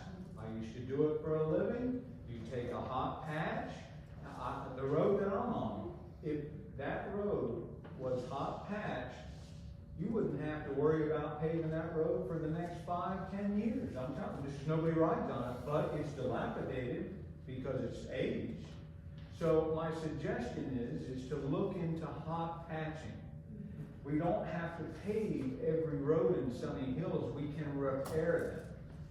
Secondly, as you said, every parcel owner here that has a paved road in front of their house pays the USB assessment. And with that being said, when it comes to, I know you talked about main arteries, and I know this is a hot topic, just settle down, don't get all angry. Westbrook is over 3.4 miles that it got paved, okay? 3.4 miles. I went down and I know how long it is. Why? I've got my reasons. However, give you an example. Here's a main artery road, and we talked about it when it comes to Cavalier. People are driving on the side of the road to get to their home. They have a trail. This is a hazard. There are new homes on that road right now, and you have people driving on the side of the road. That also is a direct access to a public boat landing. And guess what? It's the worst shape in Sunny Hills, and out of all roads in Sunny Hills. And the excuse is that it's too long. Well, Westbrook is 3.4 miles. It was paved. Cavalier from the beginning of Elkham all the way to Gap Pond is 3.8 miles. So what's the big deal? That's a road that is not only used by citizens, it's used by the people outside the county. They use that boat landing. That's a priority to me. It's a major safety issue. That's why I think it's a priority for the county to pay that. And I would love to have it paid, but it's just to point out, and we'll move on. It is a total reclamation project to where it'd be about $1 million. And also, it doesn't go all the way to the boat with MSBU funds. That's all county road there, sir. Oh, no, we can't use MSBU funds on the back side where it turned. So right before Griffin Landing, Yes. about 100 yards before Yeah. Griffin Landing, that's outside of the MSB district, so we wouldn't even be able to. Now, if the county was to ever come to this committee and say, hey, we're willing to work on you, if you guys can, let's make a joint effort, let's listen to that. But so far, we've been promised in the past by a commissioner that we can, but just so you do know, outside. We're talking public safety here, and it is a major Take it up issue. with the county. I agree. Fair. I said I agree. Fair enough. Yes. Okay. That looks bad, and I'm sorry, but that's why I printed them out, so if you don't have the packet, you can look at it. But this is section number 1. It's about 1.25 miles getting paid. I wouldn't focus so much on the cost because with the geopolitics of the world right now, oil's fluctuating so much that it's gonna be hard. So I just put it on there on the high side just so we'd be pleasantly surprised. I think we paid around $145, $140 a ton. And I've heard even recently from our engineers that ride the roads with me, that they've seen that too, but they said, just put it at 180 for right now. Once we identify and narrow it down, we'll actually go out there, and then, of course, then when it goes out for bid, then we'll see at that time what that price is. So try not to focus on that. That's section 1. Section 2, I'm sorry, where's section one? That's up there, when you come in at 77, and you take a left on Aquarius. We paved back there 2 or 3 years ago. We thought it would be a great idea to go ahead and pave the rest of that area, so that way in 20 years from now, all those roads are kind of on the same timeline, and that would finish it up. Next slide. Swanson. Okay, this is, by the Catholic Church. The Catholic Church is on Sunny Hills Boulevard. If you were to take Cary, the first road to your right would be Worthington. For some reason, every road around that area is paved. And the residents that would like for us to take more consideration into the residential people that have lived here, there are many houses that were established. There are some new houses that somebody, one of the developers built a few houses in there too, on those roads that are already bad. But there are established homes in there too, plus, you know, your lot owners. So I don't know why it was never paved, but I talked to some of those residents. They wouldn't be opposed to having their road paved. And you smile, but not everybody wants a road paved, because then that means you might get neighbors. So I do try to talk to people in the neighborhood to see if they're with that as well. Next slide. This is out by the golf course. If you were to take a ride on Pembroke, which is right before the golf course, it's a beautiful area. A lot of homes back there as well. Of course, there's utilities back there, and vacant lots back there. It'd be a good place to pick. And by all means, if you have better places, reach out to me. I'll go look at them. Cavaliers. Besides I drive Cavaliers. I fish that. But we also think that over half the people using Cavalier are Washington County residents. It's a safety issue, Scott. They're driving on the side of the road. Noted. What? I didn't hear you. I said noted. Sorry, Those are just pictures of the roads that we were just talking about. Alright, so road damage due to construction. I put this on there for who's responsible for the repairs, right? A lot of development going on and they're tearing our roads up. Yeah, MSBU shouldn't be responsible for that. We don't have a budget for that. So I have, and I know not everybody's on Nextdoor, but I posted a letter for 2 years, and probably Steve and other residents too have sent in documentation on the development and how they're tearing up the easements on the side of the roads that aren't in front of their lots. So Mr. Fleener had instructed the building department to send all the developers in the area a letter stating the ordinances that support this, that if they tear it up, they don't fix it, we're gonna send them a bill for it. Us meaning the county, not us, the MSBU, we're not a governing body. So I would say if you see something that the developers are doing, email it to Charles Van Ander's building department, like the letter states, and or your commissioner, and or the county administrator, or all of them, and show them. But we're trying to get them to develop on their lot and stop destroying everything on the side of the lot. So when they destroy a little bit of the road where they are building a house, well, they're gonna sod it, and it's gonna be a zero plane, so if I come off, it's not gonna break away even more. But they don't do that on the side of those lots, right? It just stays a big drop off, and then we make it worse. In conclusion, resident landowners require assistance from the county with tax revenue, along with the MSBU assessment, to get roads repaired and resurfaced.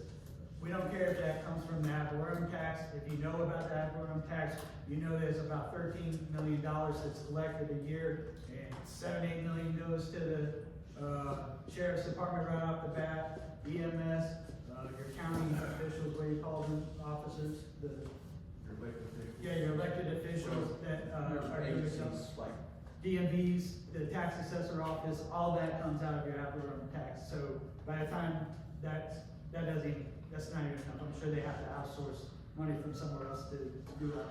But still, they can help us apply for state grants, to get, and I'm always talking with Commissioner Corbin about, hey, when this development dies down a little bit, we need to be prepared to review some of our main articles. And of course, he agrees and wants to help everybody. The impact fees. I see a lot of questions on the internet about impact fees. They haven't been spent. They haven't gone anywhere. They're not in the general fund. They have certain parameters that are specific to how they can be used. Road resurfacing, we believe, is one. So I asked Commissioner Corbin to work with me to find out how much money came out of Sunny Hills into that tax assessment. And once we find out what that number is, we will take that money and we will add it to our road resurfacing projects just to get that much further in. So the impact fees have not been spent in any district that I know of. I think they're just, it took a minute because it was new, right? Just popped up a couple of years ago too. So they had to learn how can these monies be spent in what districts, how does that all work? So now that that's all getting figured out, I know our commissioner who has control over that money in his district. Now he could spend it all somewhere else in this district, he could spend it all here. We're not asking that, we're good neighbors. We just want our cut out of that or that impact fee to come back to. So whether that number is $1 or $200,000, we're gonna work to put that onto our road paving budget. So we'll get that much more road paving done. Next slide is done. All right, that's it, that's all I had. Can I ask a question? Sure, I saw this, go ahead. Regarding the roads the road that I'm on, we've got construction, we've got, like waste management. They're coming through and they're tearing up the road. The road is not 100% in great shape as it is. Are they held liable, or is it just like it's gonna be a wash because that road is already damaged? Okay. So remember when we say hold liable, and I'm not a lawyer, but I would assume that we are talking about suing somebody, sending them a bill, right? So like with the concrete spill. Yes. If I would assume that if they say, we're not paying that the county is going to take them to court and sue them, because the county has the proof that they did do it. So that's not an MSBU thing, right? But I'm happy to help facilitate and give advice. I would say, ring doorbell cameras, call the sheriff and be like, hey, I need some assistance, call your commissioner, see what advice he can give you, that kind of thing. I wish I knew more on how to handle that. I think Jim was next. I'm sorry, that's the best I Jim Fudge, a couple of points, Scott. One of them being, I've been a project manager for 40 years in national parks all over the country. And the first task for my inspectors when they got to the site was to go photograph. That way, damage happened, it's on the builder, period. Can I answer that before you continue? So, I said the same thing, I was told the same thing. So, the problem I had was, once again, this is my volunteer job of doing this. I went to the building department to see if they would tell me when a permit was pulled, so I could go do that exact thing. But the problem was, they don't have to pull a permit to clear the land. So a lot of that damage happens when the land clearing comes in, because they park their truck and trailer, come off of it. So, but as soon as I notice a cleared lot, brother, believe me, I'm there snapping pictures. So couldn't VOCC make a change to that clause? You'd have to ask the VOCC. I mean, I would think to help protect themselves. I mean, because it's our main roads are terrible. Hell, I tried to catch a concrete truck yesterday. I couldn't catch it. I made the post to Sheriff Cruz asking me, and I see we have a substation. I didn't know that. But if we got a substation, we know they're coming in at damn daylight up to 8 o'clock and they're leaving 5 o'clock to dark. Is just do a little more patrolling for safety. But I'm getting off my point. The main roads, what we moved to with Federal Highway was within our national parks, we designed for 20-year life. Well, they're having to go out 30. So what we went to was a road resurface program within every 5 years. And we do crack fill and seal, where we just go in and route out all the cracks and refill them and seal them up. And then either a 3/4 inch aggregate overlay, which we found we could do 3 times the amount of road with an overlay, and we would get 7 to 10 years life, because you're rejuvenating the asphalt under it when you put the oil on it. That's what's happening with our roads, is they're so damn dried out. If we could just get them like microcircles, that's perfect, because you're sealing it up with oil. This is what I wanna do. I wanna take what Mr. Ricard said about the hot patch, which I'm aware of. So, yeah. And I wanna take what you are saying about the maintenance and see, and Commissioner Corbin and I'm sure he's always willing to help. We will go talk to Mr. Cleaner,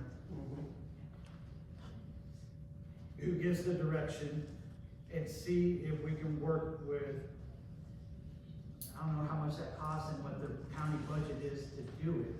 Well, they have a CEI firm, already, the county's contracted with, that could do a feasibility study, because I'm looking at the main corridors that we're talking about.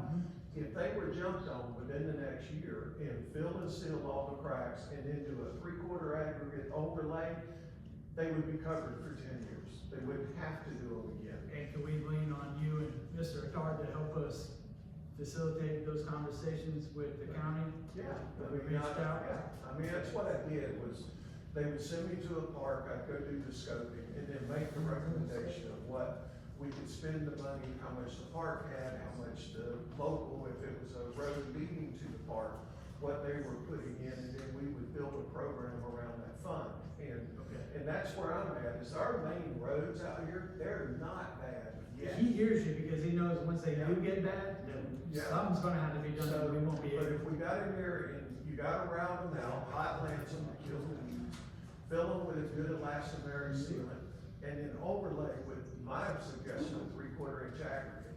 And, I love microsurfacing, but if you sit, you turn on it, it's just like a parking lot, it'll rip.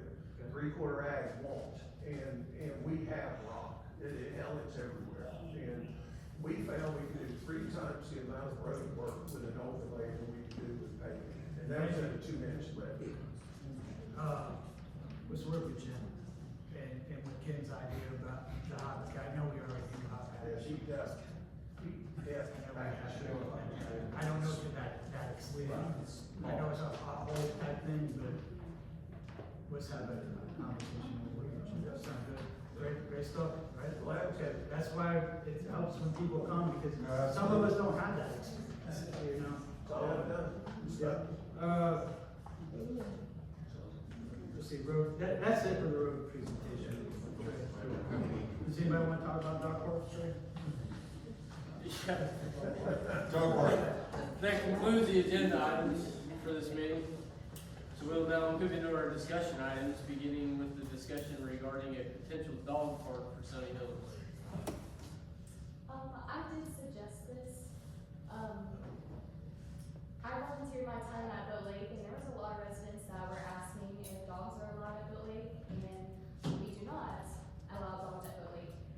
I just noticed that there is some space at water parks, so if we are able to maybe add a dog park, I think it would be a great idea, but I'm also open to suggestions, because I'd love to hear what other people think about that idea. But I just wanted to bring it up, because I thought it'd be great for the community. The problem I have with a dog park is that who's gonna be liable with the liability of it? So, Go ahead. alright, so I talked to George, the park director. Wildwood Park wouldn't be a great, I'll get to that, but I'll just go ahead and give this, information why. Wildwood Park wouldn't be a great fit for a dog park for the reason that there's no shade. So if we did a dog park there, we're gonna probably spend 30, 40, 50 grand on a shade thing, like, kinda like what we would wanna put over playground equipment before we want to do the dog. But on the other side, Gary will tell you, there are designated areas in Sunny Hills for other parks. So, and on top of that, the county owns property. So we would definitely have to be in cahoots with the county on that. So we'd have to, because it also has to be maintained, like dog food picked up. We will probably want some water, a small well for water while you're there. So And if the county agreed to maintain the property as in pick up the dog food, then we could have a dog park, probably for a minimal startup cost, because we probably wouldn't have to pay for the property. The fencing, not all that expensive. I'm sure, now, the county's very weary right now about, property tax, so all departments have been asked to cut forecasted budgets back by 10%. We don't apply to that, so we cut ours at the 5%. So I don't know how much George's, you guys would love George. He's a great dude, real passionate. He's our parks director. He doesn't know how much money he has coming to him. So I don't know if we would have to, the county donate we're gonna pay for some of it. I just don't know how much of that some of it would be, if that makes sense. It wouldn't probably be super expensive, but like I said, gotta be maintained. Right, it doesn't have to be maintained, but also who's gonna do the liability of it? It would be under the county's blanket, park insurance. So that's why we would wanna build it on county land. So we could use if the county, if we went to the county and said, give us MSBU, the MSBU Wilder Park and put it in our name, they'd be like, okay, whatever. And just so you know, we have the nicest park in the whole county. Almost by far. So, and that's with our participation in our tax money on the tax side and the MSBU side. But we would want to put it on county property, in my opinion, so we could have their insurance. Sorry. go ahead. He had to say that first. Yeah, so a couple things. Just with the dog park. Pardon? It's just the dog park, though. The dog park, yeah, I got you. So, with the dog park, listen, sounds good, I love dogs. We live in the woods up here, are you serious? Now, it's a good idea, but when we talk about maintenance and keeping that dog park up, we know, listen, I come from a big county. Parks are the lowest on the totem pole when it comes to a budget. Okay?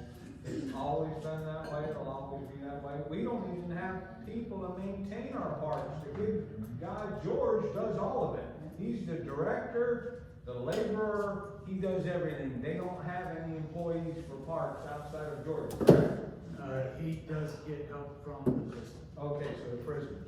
With that being said, Mr. Scott and Mr. Corbin, I took down a flag over there at Wilder Park that was shredded to pieces.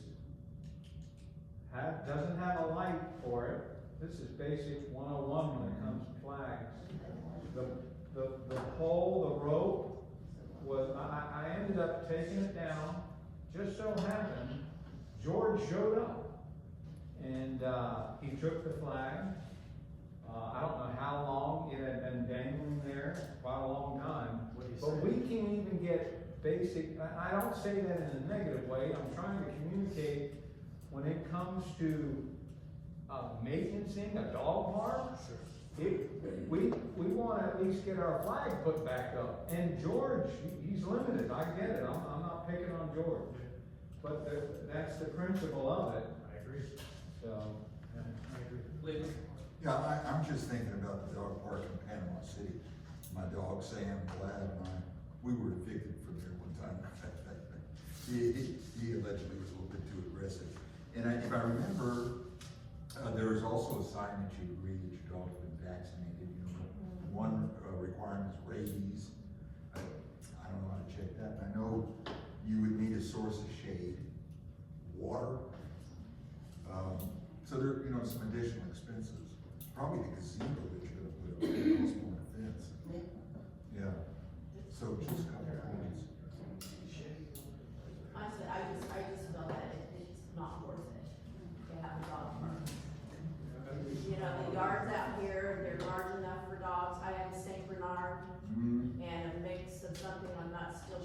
it is yet, but the yard is big enough for him to run.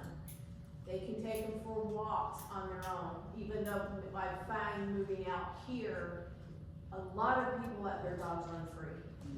And I know it's a leash law in Washington County, and these people need to be fined and ticketed.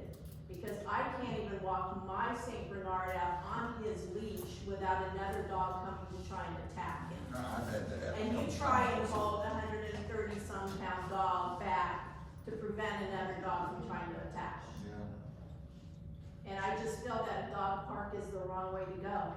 That's what I have to say. Is there any more discussion on the dog park? I just think it's unnecessary for a dog park. Are we gonna have a dog park for non-residents, just so visitors can come down? And liability for if another dog is killed or mauled by a larger dog, you know, why do we have to pay for insurance on that? That's ridiculous. Or if somebody gets bit. That too, Yeah, yeah. sure. If I may real quick, off topic, if you're speaking in this meeting, and you haven't given me your name, you're fine. If you want me to record your comments in the meeting minutes though, just see me before you leave, and I'll attach your name to it. Cause I'll listen to a recording, type it out, and I'll just say unidentified, person. So we're gonna. But just- No, it's just a Next. discussion. No, I see. Next would be the splash pad. Does anybody have any? I can already imagine what that's. Yeah. Alright. What is a splash pad? Yeah, what's the I'm really cost? not sure. I would assume like a little water park, but I already know we have water issues, so I would assume. I agree. Brown water. Yeah. Splash pad, they just put one in Burn. Yeah. Go visit her. Yeah, water's expensive. I would say with all of the problems that we're having with US water, we ought to not even be thinking about that. First of all, we have some of the most expensive water in the state of Florida, and it runs all the time. The bill would be enormous. Yeah. And I've had to replace my kitchen faucet like 4 times now because the water that's coming out of it is so corrosive that it does. And so the equipment probably wouldn't work. I don't think it's a great idea, but I don't think it's something we should not only turn this way. Walking park? Yeah, Okay. walking park would be the next one. Next discussion. I have the perfect solution. Right behind the Civic Center, right over here, empty roads. And right above north, or I guess, whatever direction, from Independence to where we are at Challenger, so right over here. Beautiful paved roads. Our mowing company is now mowing, the mowing company that we pay for is now mowing those, right of ways right there, so maybe not as many snakes. That's a perfectly safe place to go.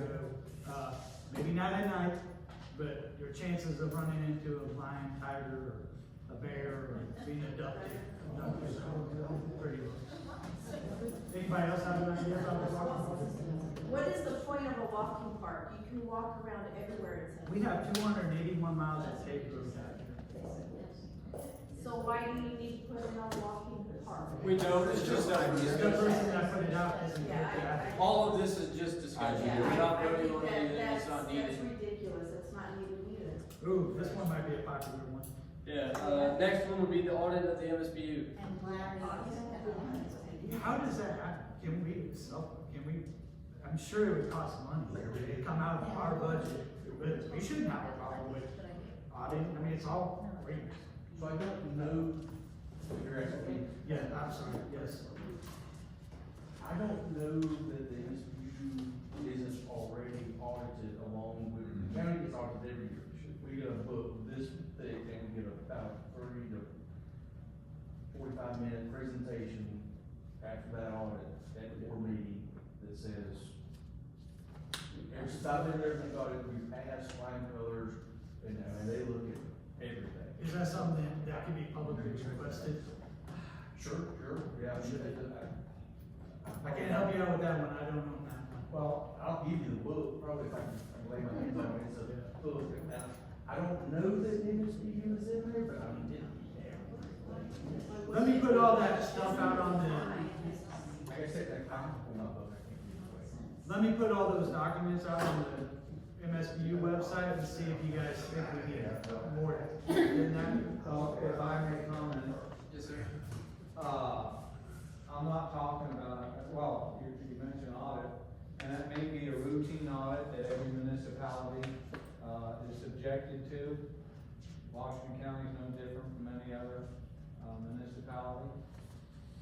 But what needs to happen when it comes to public trust and what has happened, we know it, everybody knows where there's been instances and questions when it comes to where funds have been used. So a routine financial audit generally asks one question: do the numbers add up? In other words, are the financial statements accurate and are the transactions recorded properly?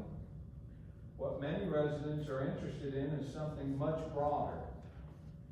We want to know whether expenditures were appropriate. We want to know whether funds were properly classified. We want to know whether projects were authorized. We want to know whether assessment dollars were spent consistently with the ordinance. There's many things that a forensic audit will do. I've actually requested many documents from the clerk where I have corrected them on many ledgers. And I'm not an accountant. Where I have corrected them on ledgers where they have carryovers in the MSBU fund when it was a debt being paid. There are a lot of inconsistencies in that fund, and I strongly suggest, in order to get public trust back, that a forensic audit is due. Now, I don't know how many of you are aware on this board that there is a current debt, and correct me if I'm wrong, Mr. Helix, there's a current debt of a loan that was taken out by Washington County on the MSBU account. Are you aware of that? Any of you? It's still owed, actually. It won't be paid off until 2028.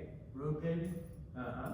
There was a $2.6 million loan. It was a balloon loan that was, pulled, that the commissioners at that time took a $2.6 million loan, a balloon loan, on the ledgers, because that's what caught my eye. It was put as a carryover, and then the clerk said they were wrong. That's what they sent me. Well, it was actually a payment towards that loan. So that loan will not be paid off until 2028. It was a $2.6 million loan on the MSBU account. What year are you talking? 2009. Way back, like, You're talking the 2.6 that Glenn Zanetti pulled out? yes. And went out and paid all the roads back. It's correct. Now, And that's paid. When the committee came back into being in 2017, at that point. I know that. Yeah, that's why they did away with the MSBU committee in 2013, or back in 17. But anyways, in 2017, when the committee came back into being, there was a windfall of money in the clerk's office, whatever, that came to the MSBU committee, and that is how we redid all the lights on the boulevard and put the new lights out front in 2017. So that loan you're talking about is long gone. Well, I don't know what papers you're looking at, but we don't. Well, I'll finish real quick here, but according to what I got from the clerk. Well, you put a lot of stuff out there, Kenny, that's I'm not totally incorrect. Let me just finish. Okay. What the clerk told me was the loan is not paid off. Yeah. So contrary to what you say, I'm not gonna argue. Well, then the county's gonna pay the rest, not us. So what I'm telling you is that time they took out a $2.6 million loan, back then, paid roads, it was a balloon loan. In 5 years, they didn't pay but $500,000 off that loan. Then they refinanced it, okay? And so I'm not making all this stuff up. What I'm telling you is that what I was told from the clerk of court, that it won't be paid off until 2028. So you can argue with them. However, what I'm trying to communicate, and I'll quit, is that there needs to be a forensic audit. We're not talking about a yearly audit to make sure, you know, the checking account. No, we're talking a forensic audit. Who pays for that? No. Well, that's what I was gonna ask. I think you would have the full support of all of us to, I mean, we're not putting it in, but who would pay for it? I think when I sent that to you, it was through, Tallahassee. I think I gave you all the information. If not, Larry has the information. It's, the Florida, it's Tallahassee itself has like an Attorney General or something. Is it free? And If it's free, we're doing it. I'm pretty sure. Oh, if it's free. If it costs money, we got to I'm talk. pretty sure it's free. Well, I'm talking about a private forensic audit. How much is that gonna cost? Well, you know what? You owe it to the people of this community. If that's You're what you saying, that's what you guys who want. wants the audit? But hold on, Who wants the audit? good point, that's a good point. Who you want the audit? Well, let me ask you this. Yeah. We already know, and you say, well, that was the past. If someone owed you $32,000, and they said, well, you know what, this organization, it's changed hands now, and, you know, let's just forget about that. Would you forget about it, Deb, if someone Who owed owes you you $32,000? $32,000? Well, That's there an was example. money loaned to the Sunning Hill Civic Association. That all washed out in court. Entity, and they did not pay that money back. Yeah, and the county canceled all that because they got a fire So there's station answers. and like 9,000 I others. got all the records on that, you're not being asked, And it's I'm still- telling you. It has nothing to do with the MSBU. That they didn't pay it back, it's still owed. I have the arbitration records of the lawyers going back and forth. They come to court. And they basically said, what are we gonna tell the MSBU people? Because if they find out, I mean, I've got all the records, so you can argue. Bring a lawsuit. What I'm trying to communicate is that the MSBU, there is no reason why you can spend all kinds of money on everything else, but when it comes to the very accounting, when it comes to people's money, that, why wouldn't you want one? Thank you. Thank you. You can take what comes out of the clerk's office at the end of the year, and it lists every dollar amount for every line item that's in there. At the end of the year, it bounces against your original budget, and you can say, okay, we budgeted this, we spent that, we carried over from that year into the road budget. And it's all in there, it's in that office right there, you wanna sit down and look at it. You can add this is the most current budget from the county in year to date. You don't want Yeah, to- so what I'm saying, and I hear both of you, but why wouldn't, I don't trust you. Yeah, I'm see, just telling you you. don't trust anyone. I don't know. And it would be in your That's best not called interest. for. Okay, everyone, one at a time, please. Yeah. Can we keep on the topic of if we want an audit for the Correct, MSBU? thank That you. is what we're Yes. discussing. Thank you. So all I was saying to both of the gentlemen is that for public trust, whatever it costs, it would behoove you, it would literally. We understand, we clear up. appreciate your Thank input, Mr. Ricard, and we will take it under advisement. Thank you. Here would be my suggestion, Chairman, is just direct me to go figure out how much and how that all works. And I'll go make some inquiries. We can do that. Do we need to vote on that? Okay. We don't, but we can have, Scott Parrish look into it, and we can figure it out. I'll entertain a motion to approve Scott to go out and get prices or more information or whatever it is that we need to have a legit audit done on the MSBU. Do I have a motion? That he gathers the information. That he gathers the Motion. information. Can I have a second? All in favor? Aye. Any opposed? Motion passes. I'd like to have the commissioner find out if we're included in the yearly audit before we go off and spend a lot of money and see how comprehensive it is and see if it's a good audit. If it's not, then I'm for it. that concludes our discussion items. Well, actually, I apologize. I did add one whenever we started the meeting. I wanted to bring up for discussion doing a prayer before the pledge, before we start any of these meetings. They do it at the BOCC, we do it at the SHCA buildings. We're a Christian nation. I think we should start these meetings with a prayer. Is there any discussion on that? Amen. Let's do it. We're in. Right now. Okay. You have to, Take a vote on it? Well, I will entertain a motion to start adding a prayer before the pledge at the meetings for the MSBU for this point forward. Can I have a motion? what do you ask? Prayer before the meeting. All right. Second? Do I have a second? Yes. Can I ask a real quick question? What is the prayer gonna be? Who's gonna be doing it? I would probably lead the prayer unless somebody else would want to volunteer for it, but just the prayer before What's the your meeting. religion? Christian. Like the nation that we live in, so. Everyone's not Christian. Exactly. They don't have to be, but I just, They have a whole lot of property on. one nation under God. They're not. You don't have to do the prayer along with it. I feel it. It's a good thing to do. So I have a motion to accept it. Can I have a second? Okay. Motion passed. All in favor? Did you get All second? opposed? Did you get a second, Fred? No? Oh, then you can't vote. Okay, motion to accept. What's the difference with saying the Pledge of Allegiance when we say one nation under God? Gary, done. I really just don't understand why. A lot of people don't say that. It was added in 1954.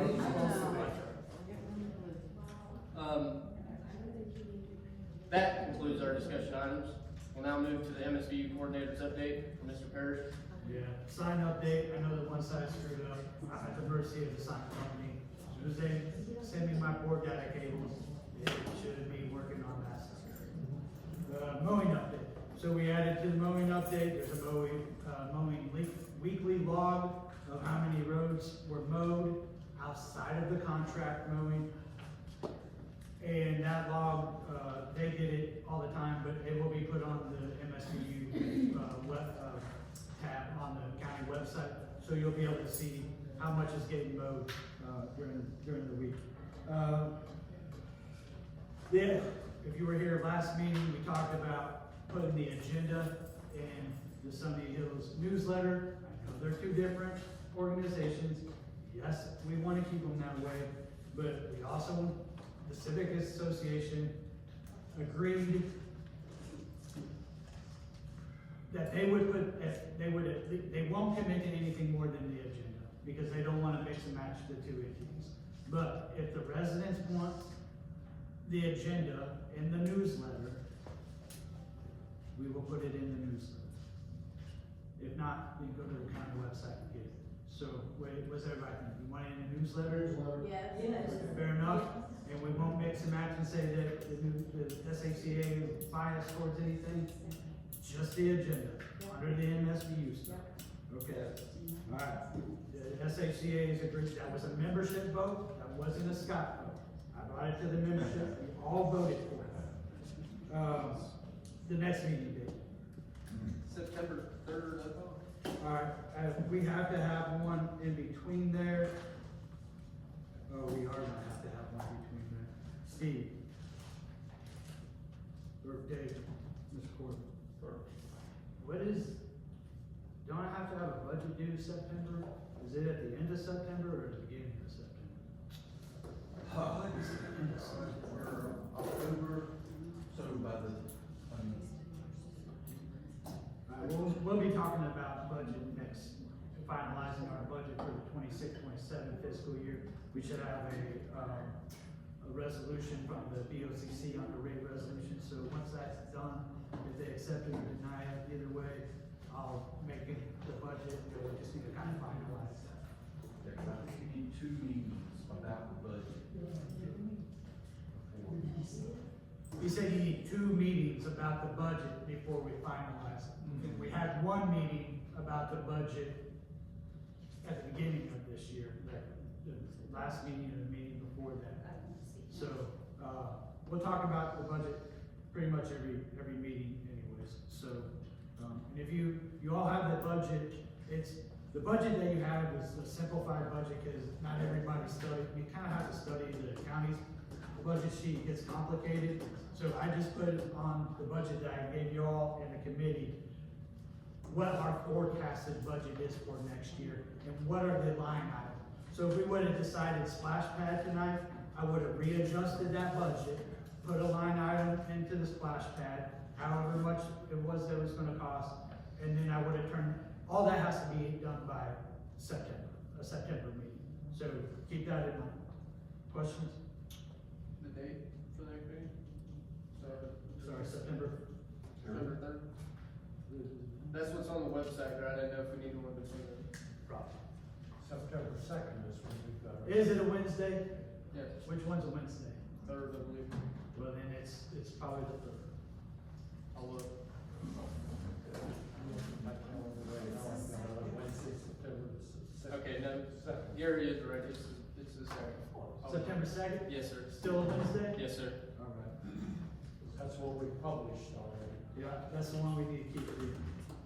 So we can always have a meeting in there. I need to have a motion to dismiss. Or county. Yeah, I was gonna say, David, did you have anything you wanted to add? I did, maybe just about the water. No, the county control water or any of that, we had a meeting and talked about, so to get anything going, you gotta complain to the Public Service Commission, not Facebook. You gotta go to the right place. So I left some over there, and I think I have more of these, has the hyperlink. I printed out just a couple, for my own computer. I went and done it myself. I didn't make a complaint, but I'm living here, and I thought it was kind of unjust, but it's crazy easy. Yeah. So, here's when you put stuff on Facebook and put it out there, please put this information. Does anybody know, at our last county commission meeting, there had been 6 complaints for this water service. That's it. So you're telling me there's a problem, there's not a problem. You know how many complaints are as of today? 16. 10 people have complained in the month. It's been about a month since we had that meeting. 10 people. How many people were out of water for 2 days? Wow. Oh, I saw it on Facebook. I mean, there's a lot more than 10 people. Nobody complained. Or they complain on Facebook. Facebook is deaf ears. That's a place for keyboard warriors to feel good about themselves. Public Service Commission. You want something done about the water, this is where you gotta make a complaint. So, go ahead. I filed a complaint with them, and it goes straight over to the water company, and you get a very poor response back from the vice president there regarding that. Make another They complaint. don't care. Make another complaint. Tell them exactly that. They're aware of it. I even tried to respond back to his email. He blocks the whole email responses coming back to him. US Water. Yeah. Don't complain to US Water. No, it's the NFL, whatever the heck it's called. No, but he was just saying, Corbin was just saying you need to file with the EFC. I did that. They forward it to the NFL, whatever. North Water. Yeah, thank you, the North thingy. I'm not gonna say it because I've never done it. I don't know why they would do that. That doesn't make any sense to me, but keep making complaints. But it's falling on deaf ears, so is the county gonna step up and help us out? Complaints. They've got 16 complaints. See, I don't believe. Not with the amount of people I've spoken with. In this area, one of them lives in Washington County, and he's pulled this data for us. I mean, that's what I'm telling you. You say you don't believe it, this is the state level agency, that's what they've told us. So,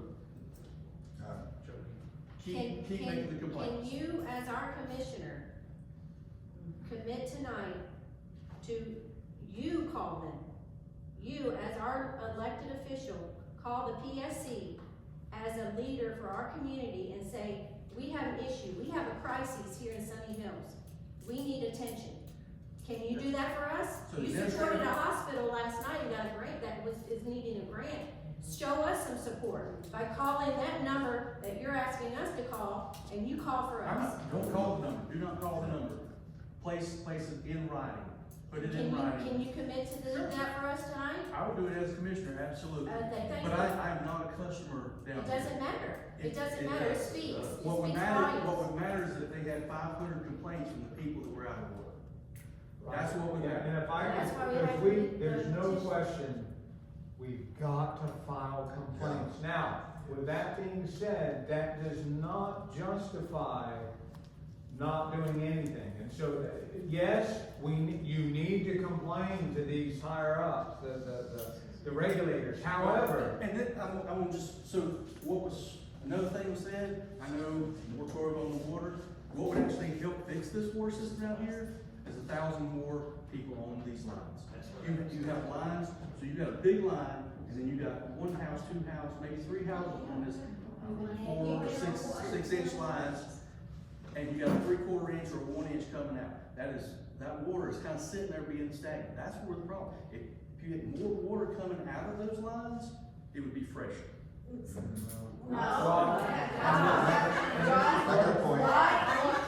Why is adding 1,000 or 2,000 homes to a broken water system that's just adding more pressure to the water lines?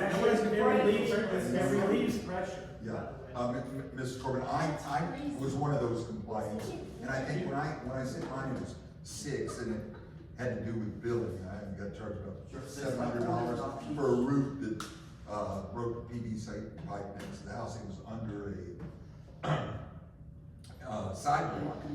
I paid $925 to fix it. They charged me $1,300 in water. And back in November, I thought it was unjust. It was act of nature, it was dry. I didn't find the leak until they read the meter. So I filed a complaint.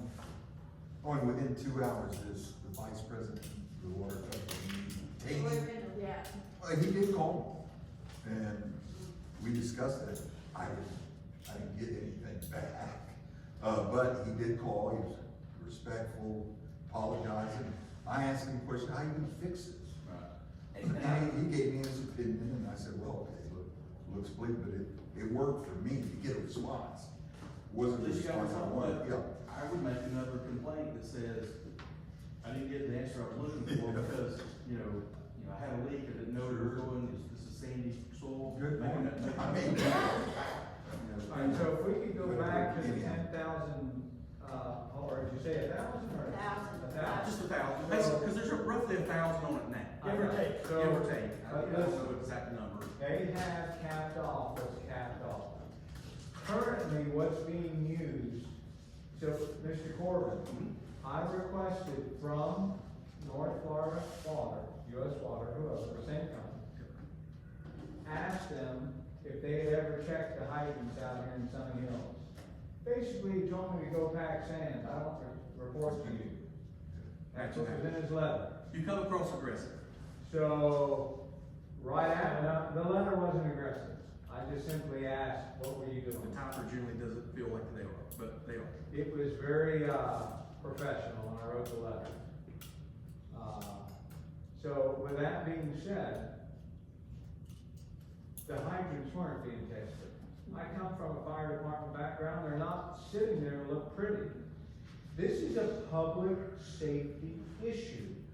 As soon as they started flushing those hydrants, because guess what happened a week later? Everything cleared up? No, they started flushing the hydrants. All of a sudden, I'm sorry, what? You said they. I asked them if they had 5 years of records of. Go back, you said they started flushing the hydrants, and then what happened? That's where the well 4 went out.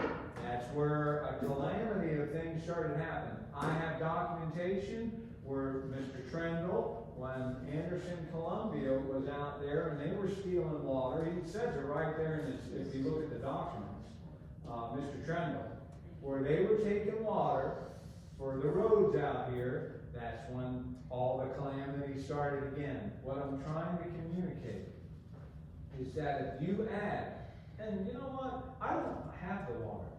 I have my own well. I recommend all of you to get a well. But I'm fighting for the people here in Sunny Hills. I have, my own well. You interrupt me, I interrupt you. Go ahead, We're go going ahead. back and forth. So, when that water system went down because they were flushing, and I don't know if that's the reason that you say, so I'll go with it. They were flushing the system, the water system went down. What happened now?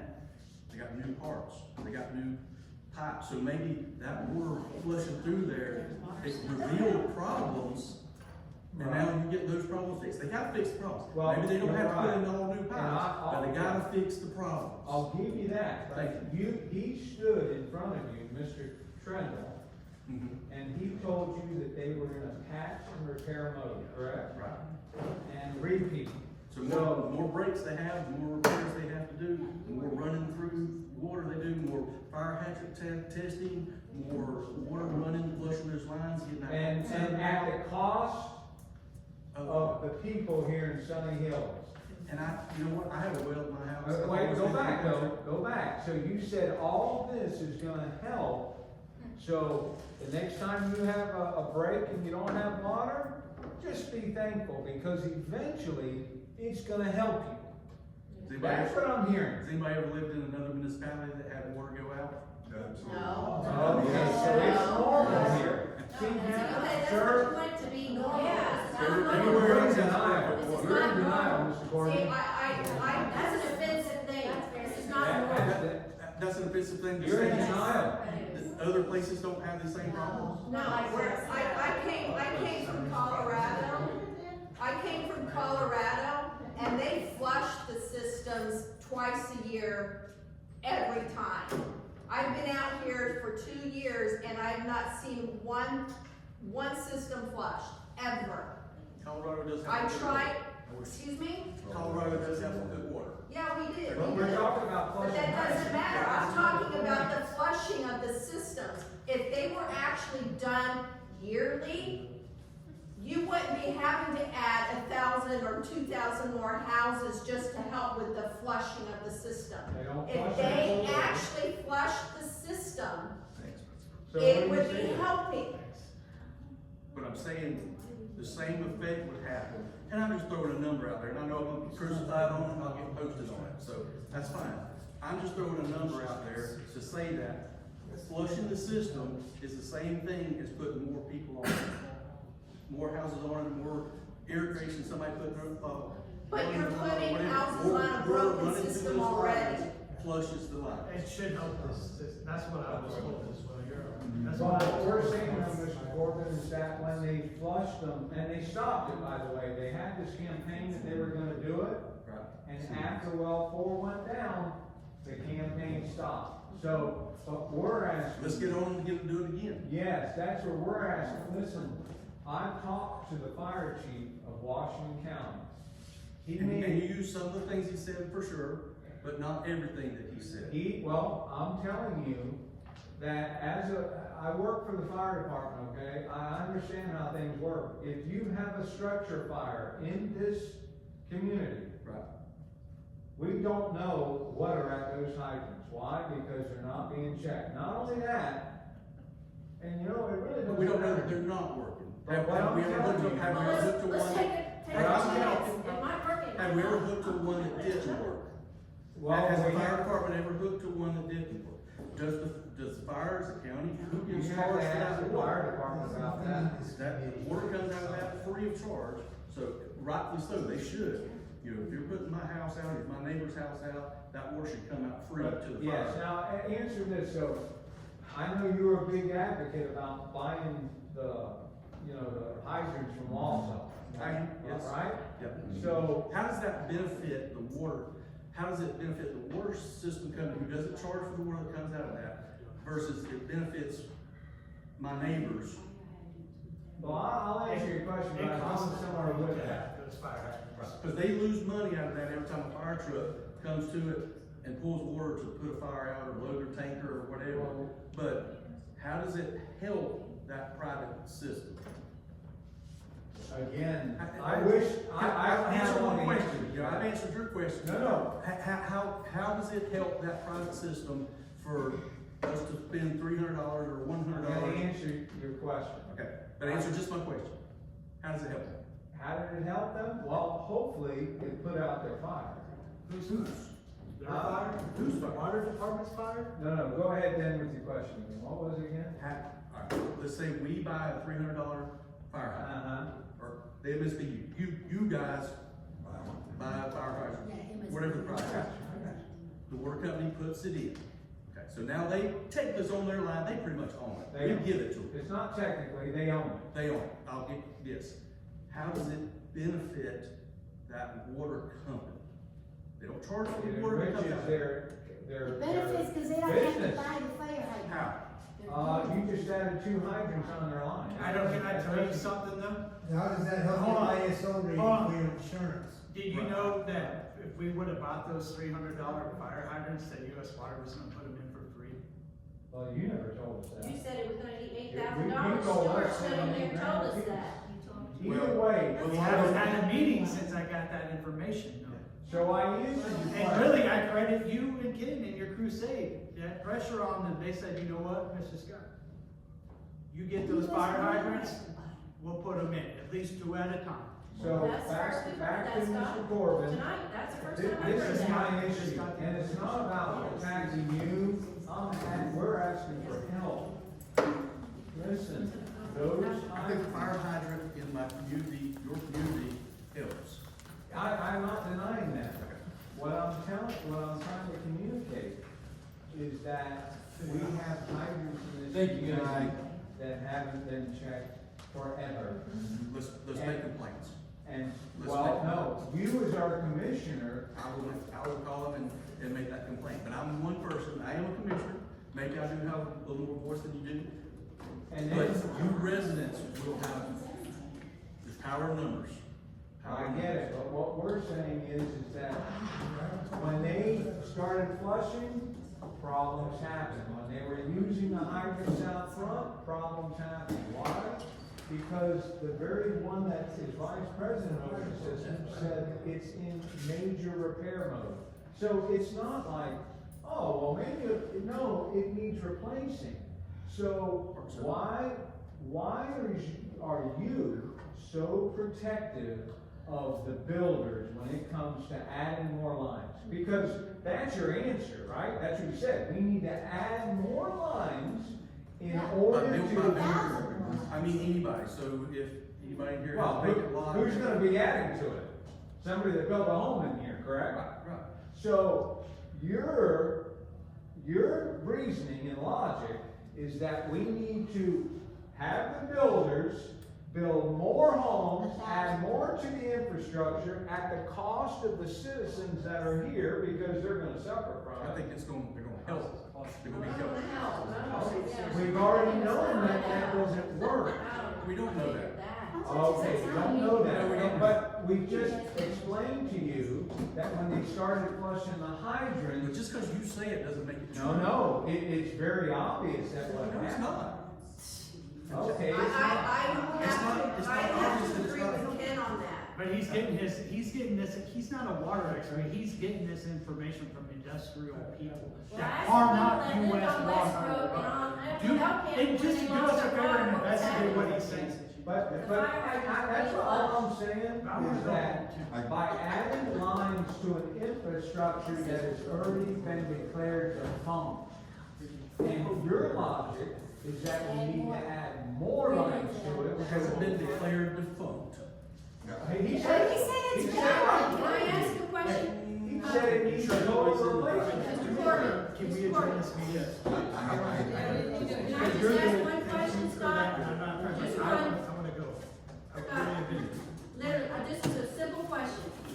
All of you that are here are Plenty Hills residents that have been dealing with this water. Could you honestly tell us that this started happening when all the development and the houses being built started coming in here? Because why was it happening? My people and I knew that we're not having issues with water until all this building started. Can y'all be honest? I lived here for 18 years and the water has in the division for 18 years, so it just didn't start. You've been having trouble. That's a good point, because So it just Have didn't you start. had more, have you had more A point here, before you adjourn. Yeah. You know, one of the big problems we have is misinterpretation, miscommunication.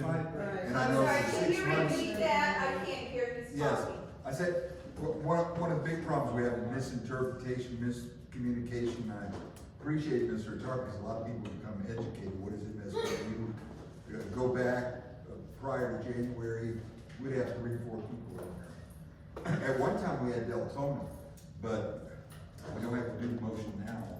I think it's a good idea to have a rep from the builders, have a rep from the water company that are here, that can address those.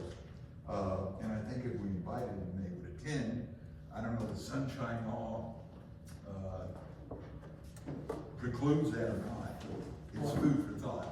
They have reps from the builders and water companies here. Oh, they could come Yes, if they want. to have them here. Yes. You know, to clear up the miscommunication. So that's, I can make the motion. What?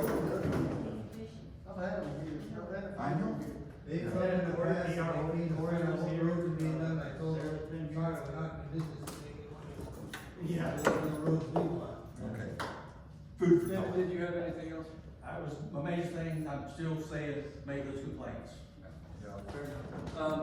After that, that's all we have for tonight's, meeting, so I will entertain a motion to adjourn the meeting. Okay. All in favor? Aye. Meeting adjourned. Thank you, everybody, for your time tonight. No matter what. Oh, now? I can do it now, yeah.